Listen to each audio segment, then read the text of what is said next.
বিসমিল্লাহির রহমানির রহিম। পরম করুণাময় ও অসীম দয়ালু আল্লাহর নামে শুরু। ومن أحسن قولا ممن دعا إلى الله وعمل صالحا وقال إنني من المسلمين। একদিন চলে যাব আমরা সবাই, থাকবো না আমরা কেহ, শুধু মাটির নিচে পড়ে রবে দেহ, শুধু মাটির নিচে পড়ে রবে দেহ। একদিন চলে যাব আমরা সবাই, থাকবো না আমরা কেহ, শুধু মাটির নিচে পড়ে রবে দেহ, শুধু মাটির নিচে পড়ে রবে দেহ। وَإِذْ قُلْنَا لِلْمَلَائِكَةِ اسْجُدُوا لِآدَمَ فَسَجَدُوا إِلَّا إِبْلِيسَ قَالَ أَسْجُدُ لِمَنْ خَلَقْتَ طِينًا قال أرأيتك هذا الذي كرمت علي لئن أخرتني إلى يوم القيامة لأحتنكن ذريته إلا قليلا قال اذهب فمن تبعك منهم فإن جهنم جزاؤكم جزاء موفورا واستفزز من استطعت منهم بصوتك وأجلب عليهم بخيلك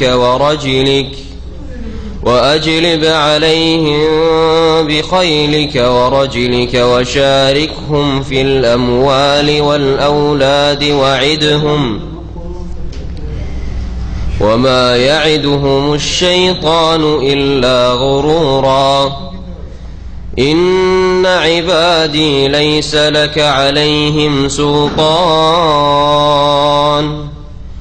وكفى بربك وكيلا ربكم الذي يزجي لكم الفلك في البحر لتبتغوا من فضله إنه كان بكم رحيما وإذا مسكم الضر في البحر ضل من تدعون إلا إياه فلما نجاكم إلى البر أعرضتم وكان الإنسان كفورا أفأمنتم أن يخسف بكم جانب البر أو يرسل عليكم حاصبا ثم لا تجدوا لكم وكيلا أم أمنتم أن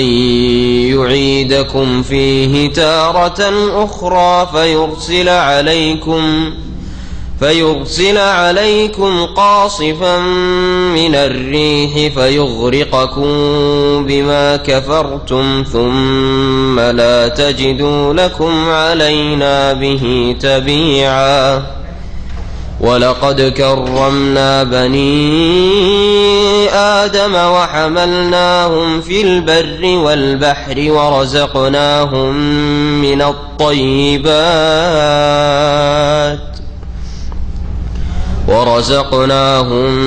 من الطيبات وفضلناهم على كثير ممن خلقنا تفضيلا يوم ندعو كل أناس بإمامهم فمن أوتي كتابه بيمينه فأولئك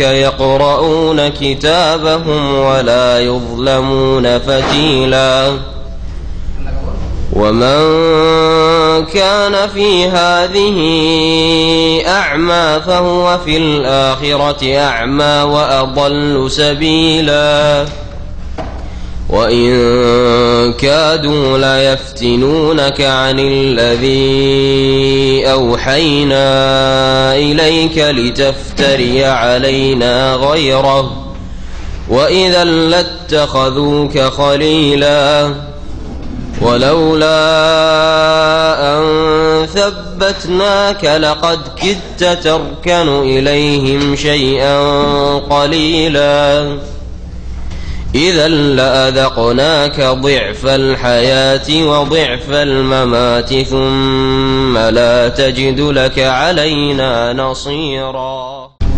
السلام عليكم ورحمة الله وبركاته. بسم الله الرحمن الرحيم. الحمد لله رب العالمين والصلاة والسلام على سيد المرسلين نبينا محمد وعلى آله وصحبه أجمعين. أما بعد فأعوذ بالله من الشيطان الرجيم.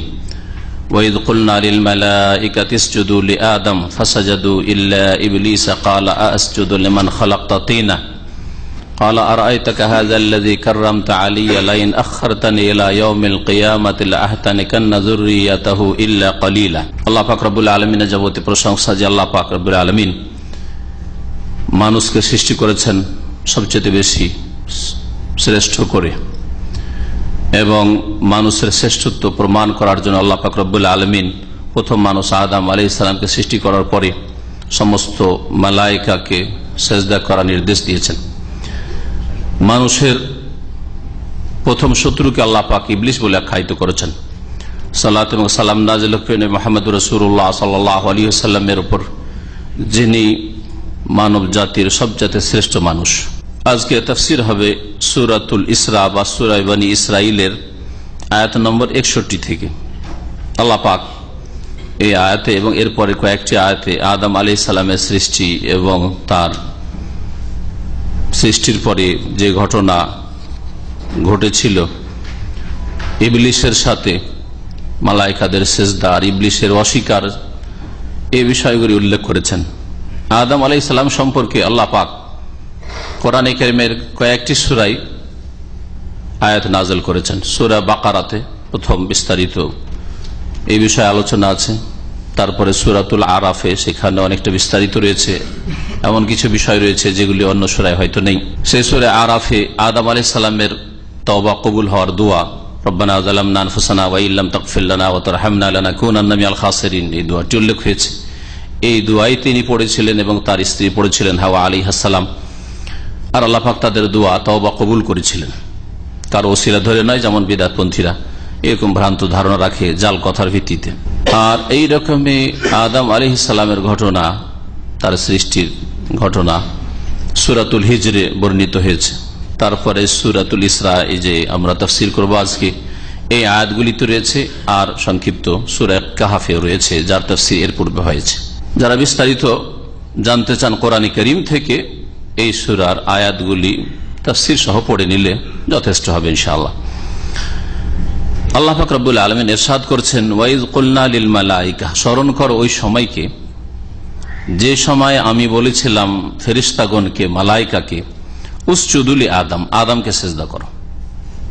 ফাসাজাদু ইল্লা ইবলিস, তারা সকলে সিজদা করেছিল একমাত্র ইবলিস ছাড়া। সিজদা নির্দেশ দিয়েছিলেন, এই সিজদা কেমন ছিল? একদল বলছেন যে তাকে সিজদা করার নির্দেশ দেওয়া হয়েছিল, মানে হচ্ছে তাকে কিবলা বানিয়ে আল্লাহকে সিজদা করার নির্দেশ দেওয়া হয়েছিল। এটা একটি তাফসীর। যেমন আমরা কাবাকে সামনে রেখে আল্লাহ পাকে সিজদা করি, কাবাকে কখনো মাটি পাথরকে কখনো সিজদা করি না, আমরা সিজদা করি আল্লাহ পাক রব্বুল আলামিনকে। তো উসজুদু লি আদম মানে আদমকে কিবলা বানিয়ে আল্লাহ পাককে সিজদা করো, এই একটি তাফসীর রয়েছে মুফাসসিরদের। আর একটি তাফসীর হচ্ছে না, আদম আলাইহিস সালামকে সিজদা করতে হবে। আদম তো মানুষ সৃষ্টি, আর মাখলুককে সিজদা করা দ্বীন ইসলামের শিরক। এই সংশয় যদি কারো হয়, তার জবাব হচ্ছে যে আদম আলাইহিস সালামের যুগের আল্লাহ পাকের বিধিবিধান ভিন্ন ছিল, বহু ক্ষেত্রে ভিন্ন ছিল।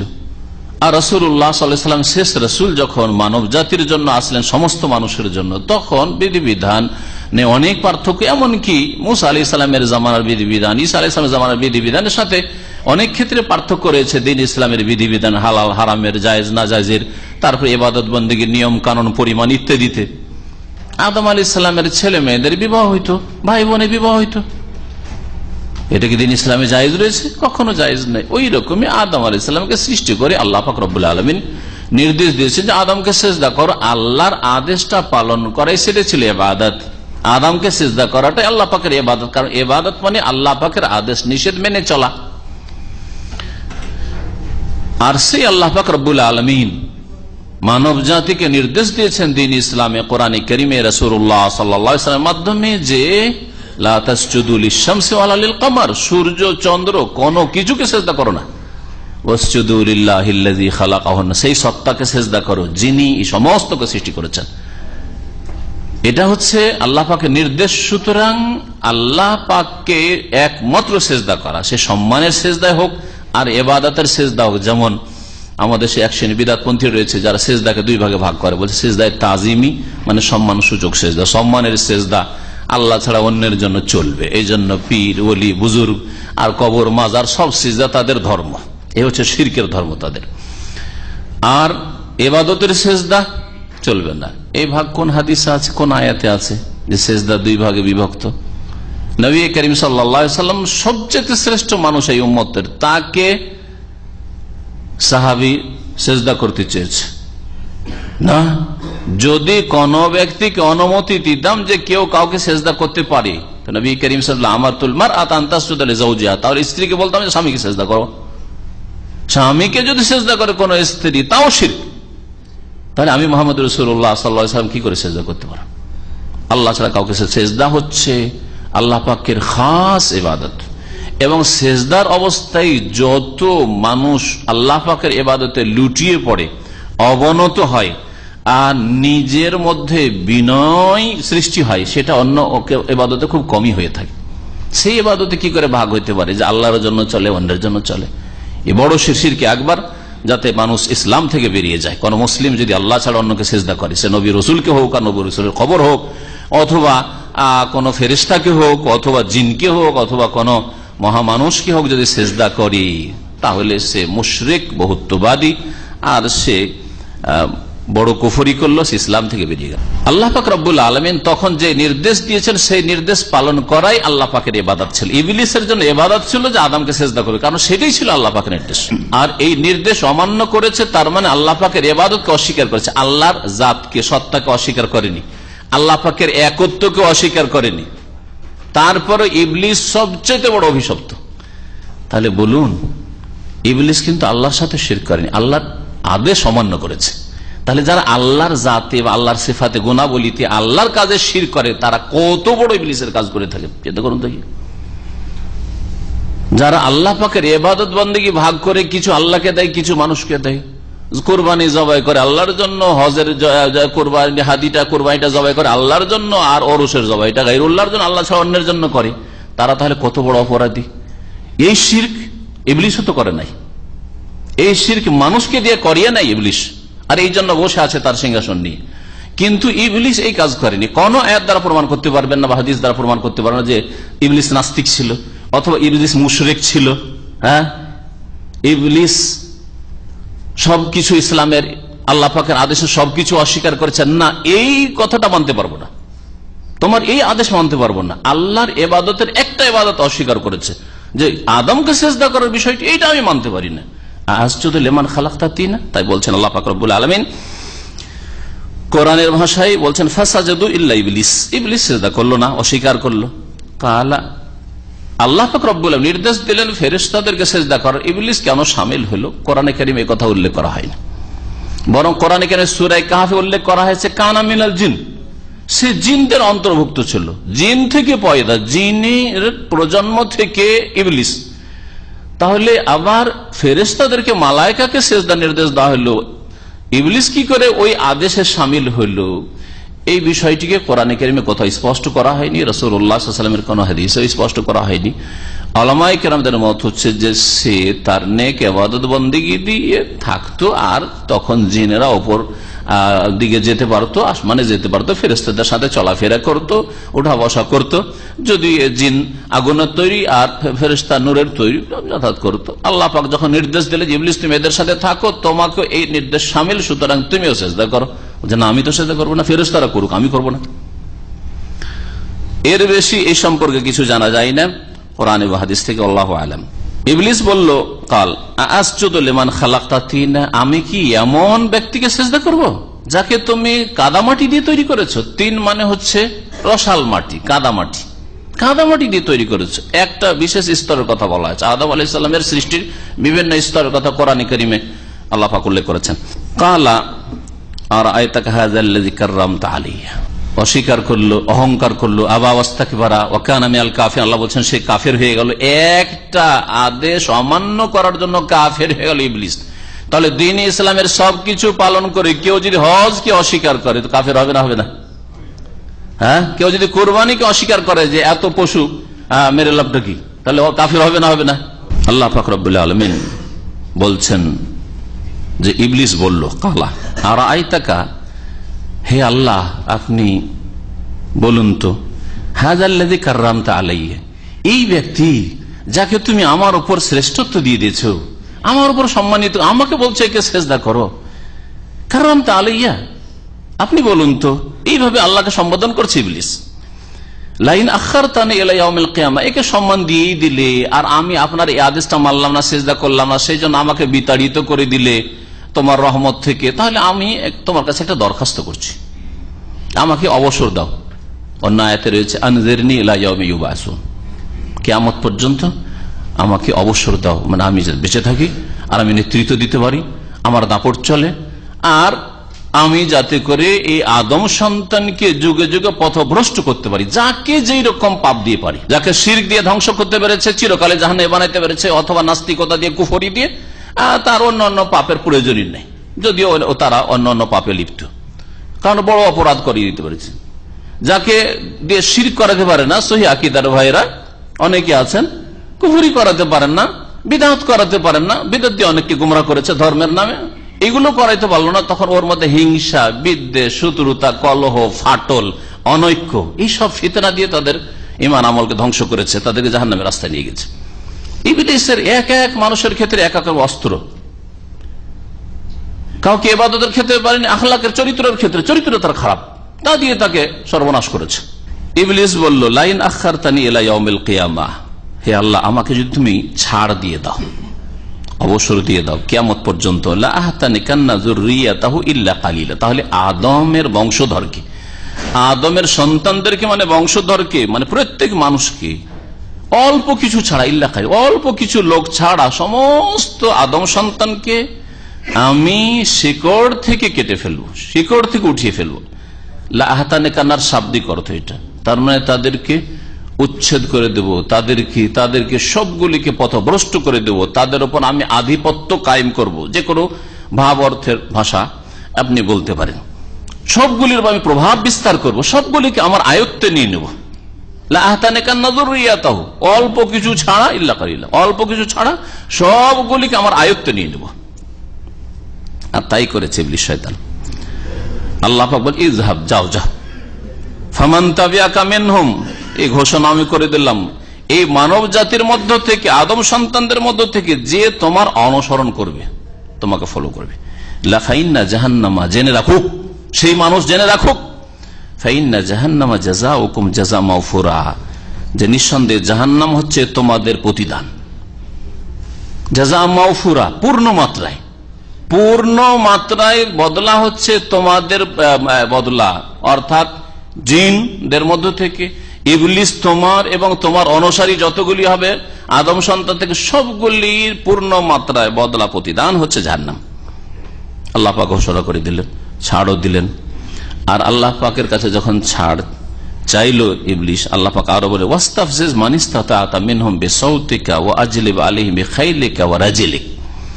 আল্লাহ পাক বলছেন ওয়াস্তাফজিজ, ইস্তাফাজ্জা মানে হালকা করে দাও, উত্তেজিত করে দাও। মানুষ যখন উত্তেজিত হয় হালকা হয়ে যায়, ব্যালেন্স ঠিক রাখতে পারে না, কথার ব্যালেন্স ঠিক রাখতে পারে না, কোনটা করতে হবে, কোনটা বলতে হবে, কোনটা কি করতে পদক্ষেপ নিতে হবে।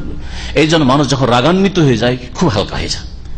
বড় বড় মানুষ রাগান্বিত হয়ে গেলে ওর হুঁশ দিশা থাকে না, কি বলতে হবে আর কি করতে হবে, রাগে বলে নাকি আর খিদায় খাই নাকি, আমাদের আঞ্চলিক ভাষা একটা প্রবাদ আছে, কারণ হালকা হয়ে যায় মানুষ, রাগান্বিত হলে হালকা হয়ে যায়। ইস্তাফাজ্জা মানে হালকা করে দাও। এটা হচ্ছে শাব্দিক অর্থ। ওয়াস্তাফজিজ আলাইহি ওয়াস্তাফজিজ মান ইসতাতা, যাকে পারো তুমি ইবলিস তাকে তুমি কি করো, উচ্ছেদ করো। ওয়াস্তাফজিজ হালকা করে, যাকে পারো তুমি, যাকে তুমি পারো সর্বনাশ করো, তার হালকা করে মানে সর্বনাশ করা, তার দিন ইসলাম থেকে হালকা করে দিয়ে সরিয়ে নেওয়া। কোন জিনিস যখন হালকা হয়ে যায় তখন সামান্য বাতাসে উড়তে থাকে, তুলো অথবা এরকম কোন হালকা যে বেলুনটাকে ফুলিয়ে দেন, বেলুন যখন ফুলেছিল না পড়ে আছে এক জায়গায়, কিন্তু ফুলিয়ে দেন এমনিতে উঠতেই আছে, এই জায়গায় ওই জায়গায় ছোটাছুটি করতে আছে, তুলো উঠতে আছে। তো এই শব্দটি এখানে প্রয়োগ হয়েছে মানুষের মধ্যে, যাকে পারো তুমি উস্কানি দিয়ে উচ্ছেদ করতে থাকো বা পথভ্রষ্ট করতে থাকো, মিনহুম তাদের মধ্য থেকে, বেসাউতিকা তোমার স্বর দিয়ে, আওয়াজ দিয়ে, শয়তানের আওয়াজ দিয়ে। শয়তানের আওয়াজ কি? তাফসীরকাররা বলছে শয়তানের আওয়াজ হচ্ছে গান বাজনা, অশ্লীল কথা, ছন্দে হোক আর পদ্যে হোক আর গদ্যে হোক, যাতে হোক, অশ্লীল কথাকে সৌত বলা হয় শয়তানের আওয়াজ। এইরকম যত বাদ্যযন্ত্র, মাজামির বাদ্যযন্ত্র, মিউজিক, সবগুলি হচ্ছে সৌতু শয়তান। সুতরাং মোবাইলে যে রিংটনে মিউজিক রাখছেন এটা হচ্ছে সৌতু শয়তান, শয়তানের আওয়াজ, শয়তানের ধ্বনি। ভালো করে মনে রাখেন, ভালো করে মনে রাখেন। এই জন্য হারাম যে আপনার বাড়িতে আপনার মিউজিক আপনার মোবাইল থেকে বাজবে, এইটাই যদি হারাম হয় তো আপনার যদি টিভিতে মিউজিক বাজে, বাজনা, আপনার যদি বাড়িতে গান বাজনা শোনেন, আপনি আপনার ইন্টারনেট দিয়ে যদি গান বাজনা শোনেন, তাহলে এগুলি হচ্ছে সব শয়তানের আওয়াজ। বাড়িতে শুনেন আর গাড়িতে শুনেন আর রাস্তায় ঘাটে শুনেন আর বাইরে শোনেন। এইরকমই অমুসলিমদের উপাসনালয়গুলিতে যে গান বাজনা হয়ে থাকে, এগুলি হচ্ছে সৌতু শয়তান, শয়তানের আওয়াজ। এই জন্য নারী জাতি খুব দুর্বল জাতি, তাদেরকে কাঁচের মতো বলা হয়েছে। নারী জাতি যদি মধুর কণ্ঠে গান শোনে তাহলে পাগল হয়ে যায়, পাগল হয়ে যায়। এটা হচ্ছে শয়তানের আওয়াজ। আর শয়তান এইভাবে ব্যভিচারে লিপ্ত করে। যারা গান বাজনা শুনে অধিকাংশ চরিত্রহীন তারা কিন্তু। আর তাদের ওপর তুমি দাপট চালাও, তাদের ওপর তুমি আক্রমণ করো। আজলাবা বেখাইলেকা, তোমার অশ্বারোহী দ্বারা আর তোমার পদাতিক বাহিনী দ্বারা। খাইল ঘোড়াকে বলা হয়, আর ঘোড়ার ওপর যারা চড়ে তাকেও খাইল বলা হয়েছে, মানে অশ্বারোহী, ঘোড়সওয়ার। আর রাজেল রিজলুন থেকে, রিজলুন মানে পা, আর রাজেল মানে হচ্ছে পদাতিক বাহিনী। তো শয়তানের তাহলে অশ্বারোহী রয়েছে আর পদাতিক বাহিনী রয়েছে, অর্থাৎ মানুষের মধ্য থেকেও শয়তান রয়েছে, ইবলিসের চেলা রয়েছে, আর জিনদের মধ্য থেকে ইবলিসের চেলা রয়েছে। আল্লাহ পাক এই দুটো কথাতেই ইবলিস শয়তানের চেলাদেরকে বুঝাতে চেয়েছেন, সে আদম সন্তান থেকে হোক আর জিন শয়তান থেকে হোক। জিনদের মধ্যে বহু জিন আছে যারা কুমন্ত্রণ দিয়ে মানব জাতিকে পথভ্রষ্ট করে আর জিনকেও পথভ্রষ্ট করে, আর মানুষের অনেক অসৎ সাথী সঙ্গী রয়েছে যারা পথভ্রষ্ট করে থাকে। পাড়া প্রতিবেশী রয়েছে অথবা ভাই বোন রয়েছে, বাপ মা রয়েছে অসৎ, যারা ছেলে মেয়েদেরকে পথভ্রষ্ট করে, এদেরকে বোঝানো হয়েছে। এরা হচ্ছে শয়তানের চেলা, শয়তানের অশ্বারোহী আর পদাতিক বাহিনী, যারা দ্রুত পথভ্রষ্ট করতে পারে। এমন বদ প্রকৃতির লোক রাতারাতি একবার কারোর সাথে কথা বললেই তার চরিত্র খারাপ করে দিল, জেনায় লিপ্ত করে দিল, মদে লিপ্ত করে দিল, গাঁজায় হিরোইনে লিপ্ত করে দিল, শিরকুফরিতে একবার যদি একটা বক্তব্য রাখতে পারে তাহলে কবর পূজারি বানাই দিল, হ্যাঁ পীরের মরিদ বানিয়ে দিল দ্রুত বেগে। এরা হচ্ছে অশ্বারোহী, শয়তানের অশ্বারোহী বাহিনী। আর যারা মন্থর গতিতে পথভ্রষ্ট করছে, লেগে আছে, ছাড়ছে না কিন্তু লেগে আছে, এরা হচ্ছে পদাতিক বাহিনী। ও শারিকুম ফিল আমওয়ালি ওয়াল আওলাদ, আল্লাহ পাক বলছেন যে হে ইবলিস তুমি তাদের সাথে অংশ নাও, শরীক হয়ে যাও। আদম সন্তান, আদমের বংশধরের সাথে তুমি শরীক হয়ে যাও। ফিল আমওয়ালি তাদের ধন সম্পদে, ওয়াল আওলাদে তাদের সন্তান সন্ততিতে। এ আবার কেমন কথা? আল্লাহ পাক এও ক্ষমতা দিলেন ইবলিসকে যে তুমি তাদের ধন সম্পদে শরীক হয়ে যেতে পারবে, তাদের ছেলে মেয়েতে শরীক হতে পারে, বিভিন্ন দিক থেকে হইতে পারে। ধন সম্পদে শরীক হওয়া, ধন সম্পদ হালাল উপার্জন না করে হারাম উপার্জন করা, হালাল জায়গায় বৈধ জায়গায় ব্যয় না করে, খরচ না করে অবৈধ হারামের ক্ষেত্রে ব্যয় করা, এতে শয়তান শরীক হয়ে যায়। ধন সম্পদে শয়তানের শরীক হওয়া হচ্ছে সুদ, ঘুষ, বেঈমানি, আত্মসাৎ, বিভিন্ন রকমের ধার নিয়ে উদাও, মানুষের হক নষ্ট করে ধন সম্পদ উপার্জন করেছে। আপনার বাপ যথেষ্ট ধন সম্পদের মালিক হয়েছে, নেতা যথেষ্ট ধন সম্পদের মালিক হয়েছে, দুর্নীতি করে, বেঈমানি করে, গরিবদের চুষে, ইত্যাদি ইত্যাদি। এগুলি হচ্ছে শয়তানের শরীক হওয়া। যেখানে হারাম পয়সা ঢুকিয়ে দিতে পেরেছে, হারাম ধন সম্পদ জমি প্রপার্টি ঢুকিয়ে দিতে পেরেছে কারো ঘরে, কারো বাড়িতে, কারো মালিকা নাই, সেটা হচ্ছে শয়তানের অংশ নেওয়া। শারিকুম ফিল আমওয়াল ওয়াল আওলাদ। ছেলে মেয়েতে আবার কিভাবে শয়তান শরীক হয়? বিভিন্ন দিক থেকে হয়। এটা ছেলে মেয়েতে শরীক হওয়ার একটি যেমন হাদিসে রয়েছে, কোন মানুষ যদি স্বামী স্ত্রী মিলন করে আর সেখানে যদি দুআ নবী করিম সাল্লাল্লাহু আলাইহি ওয়াসাল্লাম শিখিয়েছেন সেটা না পড়ে, তো কি করে? শয়তান সহবাসে শরীক হয়ে যায়। বিসমিল্লাহ আল্লাহুম্মা জান্নিবনা শাইতান ওয়া জান্নিবিশ শাইতানা মা রাযাকতানা, যদি না পড়েন তো কি করে? শয়তান শরীক হয়ে যায়। আর এটা পড়ে নিলে লাম ইয়াদুররুহু শাইতান, শয়তান ক্ষতি করতে পারে না, কোনো অনিষ্ট করতে পারে না। এইরকম ছেলে মেয়ে তো শরীক হওয়া হচ্ছে ছেলে মেয়ের খারাপ প্রতিপালন। অসৎ চরিত্রের ছেলে মেয়ে তৈরি করলেন। চরিত্রের ক্ষেত্রে হয়তো যারা অসৎ তারাও চায় যে আমার চায় না যে আমার ছেলে খারাপ হোক, কিন্তু খারাপ পরিবেশে মানুষ করেছে, এমনিতে খারাপ হয়ে গেছে। নিজেরা খারাপ, বাপ মা খারাপ, দেখা দেখি খারাপ হয়ে গেছে। বাপ মা মিথ্যা বলে, বাপ মা গীবত সমালোচনা করে, তারাও করেছে। বাপ মা শিরিক করে, ওই শিরিকের ধর্ম শিখেছে। ছেলে মেয়েদের খারাপ প্রতিপালন হচ্ছে যে দুনিয়া শিখালেন কিন্তু দিন মোটেই শিখালেন না, আল্লাহ পরকাল আখিরাত সম্পর্কে কোনো জ্ঞান দিলেন না। এইসব ছেলে মেয়ে তো শয়তান শরীক হয়ে গেল, শয়তান ভাগ বসিয়ে ফেলল, যার ফলে শয়তান এগুলোকে জাহান্নামের দিকে নিয়ে যাবে, আপনার ছেলে মেয়েকে জাহান্নামে নিয়ে যাবে। এইরকম শয়তানের শরীক হয়ে যাওয়া ছেলে মেয়েতে হচ্ছে ছেলে মেয়েদের শিরকি নাম রাখা, বিদাতি নাম রাখা। আব্দুর উজ্জা যেমন আরো মুশরিক রাখতো, হ্যাঁ, আব্দুল্লাহ, আর তারপরে রামদাস, কৃষ্ণদাস। কৃষ্ণদাস মানে কি? আব্দ কৃষ্ণ, কৃষ্ণের গোলাম, কৃষ্ণের আর কি। তো এইরকমই যে নামগুলি রয়েছে, এই ধরনের নাম মুসলিম সমাজে, হ্যাঁ বলেন, গোলাম রসুল। এর চাইতে মারাত্মক পীর বক্স। পীর বক্স মানে পীরের দান, বক্সানো মানে দান করা। খোদা বক্স তো যাক আল্লাহ বক্স, আল্লাহ হলে বেশি ভালো ছিল, যাই খোদা তো শিরক হইল না, তারপর খোদা নামটি আবিষ্কৃত। কিন্তু এর চেয়ে বড় অপরাধ হচ্ছে যে পীর বক্স, তারপর রসুল বক্স, এরকম। আবেদ আলী, আমাদের দেশে নাম আবেদ আলী মানে কি? আলীর ইবাদতকারী। আবেদ হুসেন মানে হুসেনের ইবাদতকারী। তার যা বুঝেন না, বড় শিরক। এই ধরনের বহু নাম রয়েছে যেগুলি শিরকি নাম রয়েছে। নাম তো আব্দুর রহমান রাখলেন, কিন্তু নিজেরাও ডাকছেন রহমান, রহমান ভাই, খালেক ভাই। খালেক ভাই কি করে হইতে পারে? সৃষ্টিকর্তা আবার আপনার ভাই কি করে হইল? খালেক মানে সৃষ্টিকর্তা। হ্যাঁ, রাজ্জাক ভাই, মহান রিজিক দাতা। রিজিক দাতা আপনার ভাই কি করে? রিজিক দাতা তো আল্লাহ। তাহলে এগুলি শিরকির নাম। হয়তো শিরকি নামে রেখেছে, অথবা ইসলামী নাম রাখলেও এমন বিকৃত করে ডাকছে যে শিরকি নাম দিয়ে ডাকছে। এগুলিতে শয়তান শরীক হয়ে যায়। এইভাবে বিভিন্ন দিক থেকে ধন সম্পদে শয়তান শরীক হয়, এই ক্ষমতা আল্লাহ দিয়েছেন। আর ছেলে মেয়ে তো শরীক হয়ে যাবে। এরকমই জেনায় লিপ্ত করা, জেনায় লিপ্ত করা হচ্ছে, ছেলে মেয়ে তো শরীক হয়ে যাবে। জেনায় লিপ্ত করে দিল আর হারাম ছেলে জন্মালেন, আপনার ছেলে মেয়ে তো শয়তান শরীক হয়ে গেল। আপনার ছেলে মেয়ে নাই। এইভাবে আল্লাহ পাক রব্বুল আলামিন মানুষ পয়দা করতে বলেননি, বৈবাহিক সম্পর্কের মাধ্যমে আপনার লজ্জা স্থানের হেফাজত করতে হবে। ওয়াইদহুম, আল্লাহ বলছেন একে ইবলিসকে, আর তুমি তাদেরকে প্রতিশ্রুতি দিতে থাকো, মানে তাদেরকে মিথ্যা কথা তাদের অন্তরে কুমন্ত্রণা দিতে থাকো। তার মধ্যে হচ্ছে যে জান্নাত আর জাহান্নাম আবার কি জিনিস, পরকাল আবার কি জিনিস, মরে গেল শেষ হয়ে গেল আবার আখিরাত কি জিনিস, হিসাব আর জবাব দিয়ে আবার কি জিনিস, ইত্যাদি, আল্লাহ আবার কি জিনিস।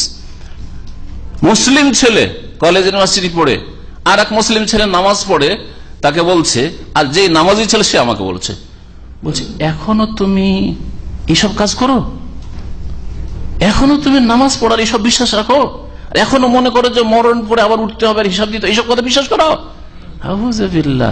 এগুলি শয়তানের ওয়াদা, শয়তানের প্রতিশ্রুতি। শয়তান এভাবে প্রতারিত করে রেখেছে। আল্লাহ পাক রব্বুল আলামিন বলছেন যে ওমা ইয়াইদুহুমুশ শাইতান ইল্লা গুরুর, আর শুনে রাখো শয়তানের প্রতিশ্রুতি ছলনা ছাড়ার কিছু নয়। ছলনা ছাড়া, ধোঁকা দেওয়া ছাড়া শয়তান আর কোনো প্রতিশ্রুতি হয় না। শয়তান আদম আলাইহিস সালামকে, হাওয়া আলাইহিস সালামকে প্রতিশ্রুতি দিয়েছিল যে এমন গাছের ফল খাওয়িয়ে দেবো যে চিরকাল থাকবে জান্নাতে। চিরকাল থেকেছে না কষ্টের জগতে বেরিয়ে আসতে হয়েছে, বিতাড়িত হইতে হয়েছে? প্রথম থেকে তো শুরু করেছে। আল্লাহ পাক আরো বলে দিলেন, শোনো, ইন্না ইবাদি লাইসা লাকা আলাইহিম সুলতান, ইন্না ইবাদি লাইসা লাকা আলাইহিম সুলতান। নিঃসন্দেহে আমার যারা সত্যিকার বান্দা, আমার বান্দা মানে এখানে আম বান্দা বোঝান। আম বান্দা কোরআনে কারীমে অন্য ভাষায় বলা হয়েছে যে কোনো মানুষকে, যে কোনো সৃষ্টিকে আল্লাহ বান্দা বলেছেন, বাধ্য হোক আর অবাধ্য হোক, অনুগত হোক আর অবাধ্য হোক। কিন্তু এখানে বিশেষ বান্দাদেরকে বোঝানো হয়েছে যারা অনগত বান্দা। নিশ্চয়ই আমার যারা সৎকর্মশীল অনগত বান্দা, লাইসা লাকা আলাইহিম সুলতান, দেখো ইবলিস, তোমার তাদের উপর কোনো আধিপত্য চলবে না, কোনো ক্ষমতা খাটাতে পারবে না। ওয়াকাফা বিরাব্বিকা ওয়াকিলা, আর তোমার প্রতিপালক কর্মবিধায়ক হিসাবে যথেষ্ট হে নবী মুহাম্মদ সাল্লাল্লাহু আলাইহি ওয়াসাল্লাম। সুতরাং আল্লাহ পাকের কাছে সবসময় হেদায়েত তলব করতে হবে, সিরাতে মুস্তাকিম সরল পথ চাইতে হবে।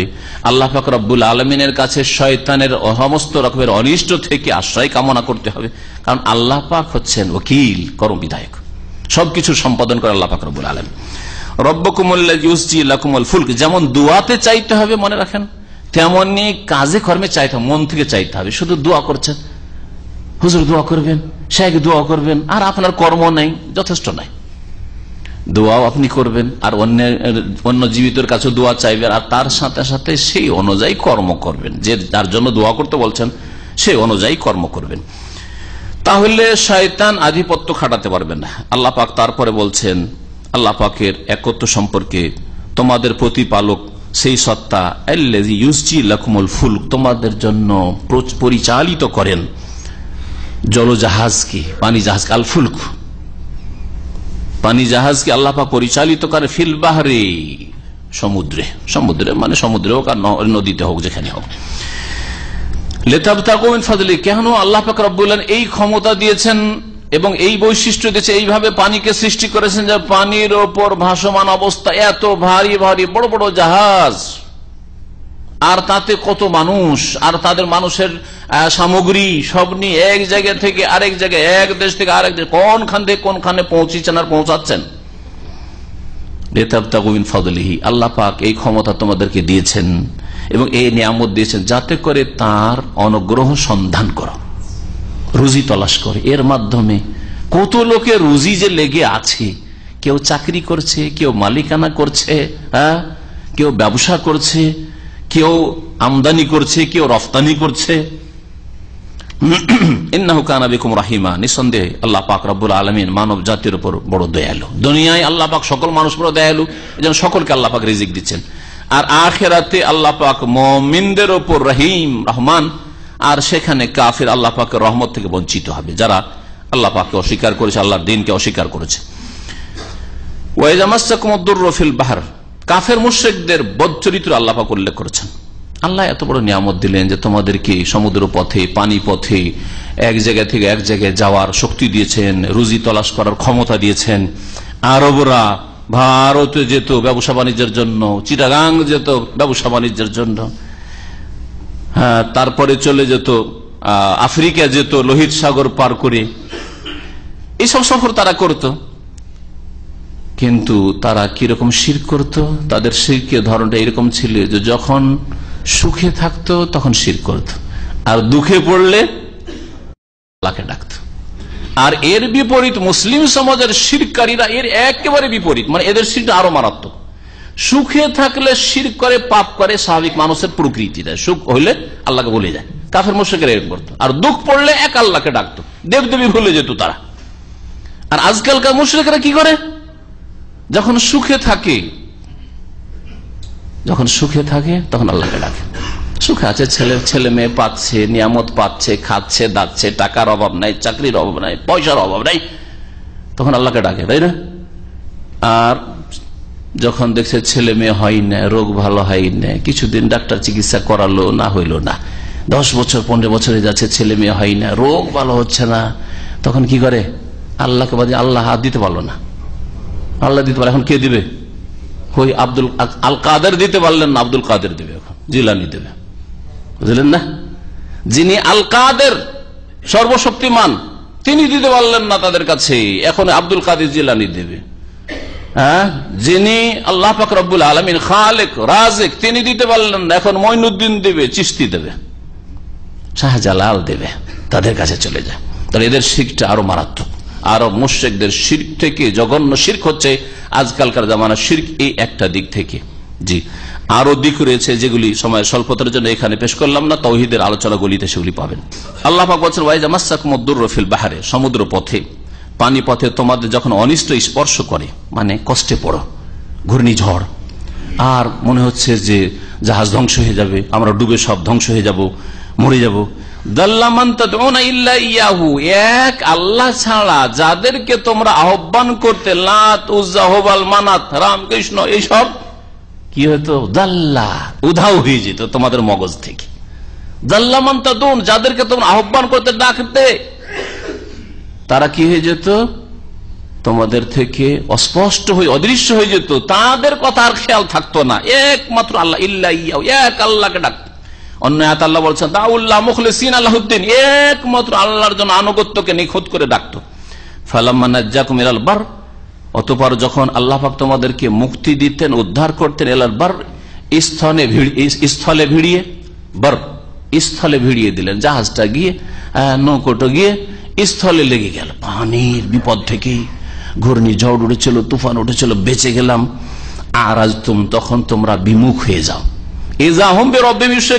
বলছে, তখন তারা আবার শিরক শুরু করে, আবার স্থলে গিয়ে পূজা শুরু করলো, প্রতিমা পুতুল পূজা শুরু করলো। আর মুশরিকরা এরকম করতো। ওয়াকান আল ইনসানু কাফুরা, কারণ মানুষ হচ্ছে বড় অকৃতজ্ঞ। দান করেন আল্লাহ, আর সম্পৃক্ত করে আল্লাহর দানকে, আল্লাহর নিয়ামতকে অন্যের সাথে।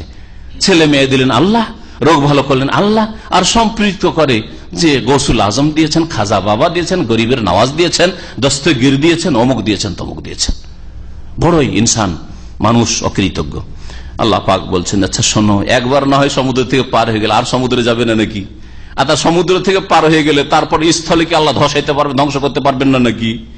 আফা আমিনতুম আন ইয়াখসিফা বিকুম জানিবাল বার, তোমরা কি নির্ভীক হয়ে গেছো, নির্ভয় হয়ে গেছো, তোমাদের কোনো ভয় নেই, নিরাপদ হয়ে গেছো। আমেনা ইয়ামানু মানে নিরাপদ হওয়া, আর আমানা ইউমিনু বাবে ইফাল থেকে মানে বিশ্বাস করা, ঈমান নিয়ে আসা। আফা আমিনতুম, তোমরা কি নির্ভয় হয়ে গেছো, আন ইয়াখসিফা বিকুম, যে তোমাদের কি আল্লাহ পাক ধসিয়ে দিতে পারবেন এই থেকে, জানিবাল বাররে, স্থলের কোন জায়গায়, স্থলের যেখানে যাও আল্লাহ ইচ্ছা করলে তোমাদেরকে ভূগর্ভিত করে দেবেন। আল্লাহ পাক বলছেন আয়ুরসিল আলাইকুম হাসিবান, অথবা তোমাদের ওপর এমন ঝড় পাঠাবেন যা কঙ্কর বিশিষ্ট। হাসিব বলা হয় এমন ঝড় কি যেই ঝড়ে ক্ষুদ্র ক্ষুদ্র পাথর থাকে, ঝড় চলছে তার সাথে সাথে পাথর এসে আঘাত করছে, কঙ্কর আঘাত করছে গোটা শরীরে, কঙ্কর বিশিষ্ট ঝড় হাওয়া হাসিব। এটাও তো আল্লাহ পাঠাইতে পারবেন। স্থলে চলে গেলে তো সেখানে তো এভাবে আল্লাহ ধ্বংস করতে পারেন, যেমন বহু জাতিকে আল্লাহ এরকম ধ্বংস করেছেন। সুম্মা লা তাজিদু লাকুম ওয়াকিলা, অতঃপর তোমরা তোমাদের জন্য কোন কর্মবিধায়ক আল্লাহ ছাড়া কাউকে উদ্ধারকারী পাবে না, যে তোমাদের বানিয়ে দেবে, তোমাদের শুধরে দেবে, তোমাদের সাহায্য করে, এরকম কাউকে পাবে। আমিনতুম আন ইউঈদাকুম ফিহি তারাতান উখরা, নাকি তোমরা নির্ভয় হয়ে গেছো, নিরাপদ হয়ে গেছো যে তোমাদেরকে আর পুনরায় তোমাদের আল্লাহ আবার পানি পথে ফিরাবেন না, আবার তোমাদেরকে আর একবার সফর করতে হইলো, একবার ফিরে এসে আবার শিরিক করা শুরু করলে, আবার যখন সমুদ্রের পথে তখন তো আল্লাহ ডুবিয়ে দিতে পারবেন। আল্লাহ পাক বলছেন যে ফায়ুরসিল আলাইকুম কাসিফাম মিনার রিহ, আর তারপরে তোমাদের উপর প্রচন্ড বেগে প্রবাহিত ঘূর্ণিঝড় পাঠাবেন। কাসিফাম মিনার, কাসাফা ইয়াকসিফ মানে হচ্ছে চূর্ণ বিচূর্ণ করে দেওয়া। তাহলে এমন ঝড়কে বোঝানো হয়েছে, রিহ মানে এমনি ঝড় হয়, আর রিহের সাথে কাসেফান মানে এমন ঝড় যেই ঝড়ে মানুষের সবকিছুকে, নৌকো, জাহাজ আর যান মাল সবকিছুকে চূর্ণ বিচ্ছিন্ন করে বিক্ষিপ্ত করে দেয়। কাসেফা মিনার রিহ, এর থেকে কি তোমরা নির্ভীক হয়ে গেছো? ফায়ুগরিকাকুম বিমা কাফারতুম, তোমাদের কুফরির কারণে, অকৃতজ্ঞ হওয়ার কারণে, শিরকের কারণে তোমাদেরকে ডুবিয়ে দেবেন। এটা কি আল্লাহ করতে পারবেন না? তোমাদের কোনো ভয় নেই? সুম্মা লা তাজিদু লাকুম আলাইনা বিহি তাবিয়া, তারপরে আমার বিরুদ্ধে এই সম্পর্কে তোমাদের কোনো সাহায্যকারী পাবে না। তাবিয়ান মানে সাহায্যকারী, নাসিরা। তাবিয়ানের আরেকটি তাফসীর হচ্ছে যে প্রতিশোধ গ্রহণকারী পাবে না। দুনিয়ার ক্ষেত্রে একজন জালেম আরেকজনের জুলুম করলে প্রতিশোধের আশঙ্কা থাকে, কুপরিণতি, যে কোনো মানুষ যত শক্তিশালী হোক না কেন, আজকাল যারা শাসক গোষ্ঠী তারাও কিন্তু ভয়ের জন্য তাদের সিকিউরিটিকে মজবুত করে দিচ্ছে। না, আমরা এই কাজটা করেছি যেই কাজে রিয়াকশন হইতে পারে, সুতরাং আমাদেরকে নিরাপত্তা আরো জোরদার করে দিতে হবে, করছে না? তার মানে তাদের কুপরিণতির ভয় আছে। মানুষ তাদের কুপরিণামের ভয় করে, কিন্তু আল্লাহ পাক সম্পর্কে আম্মা পাড়ার ছোট্ট সুরাই অশামসে ওয়াদুহার শেষখানে কি বলছেন? ওয়ালা ইয়াখাফু উকবাহা।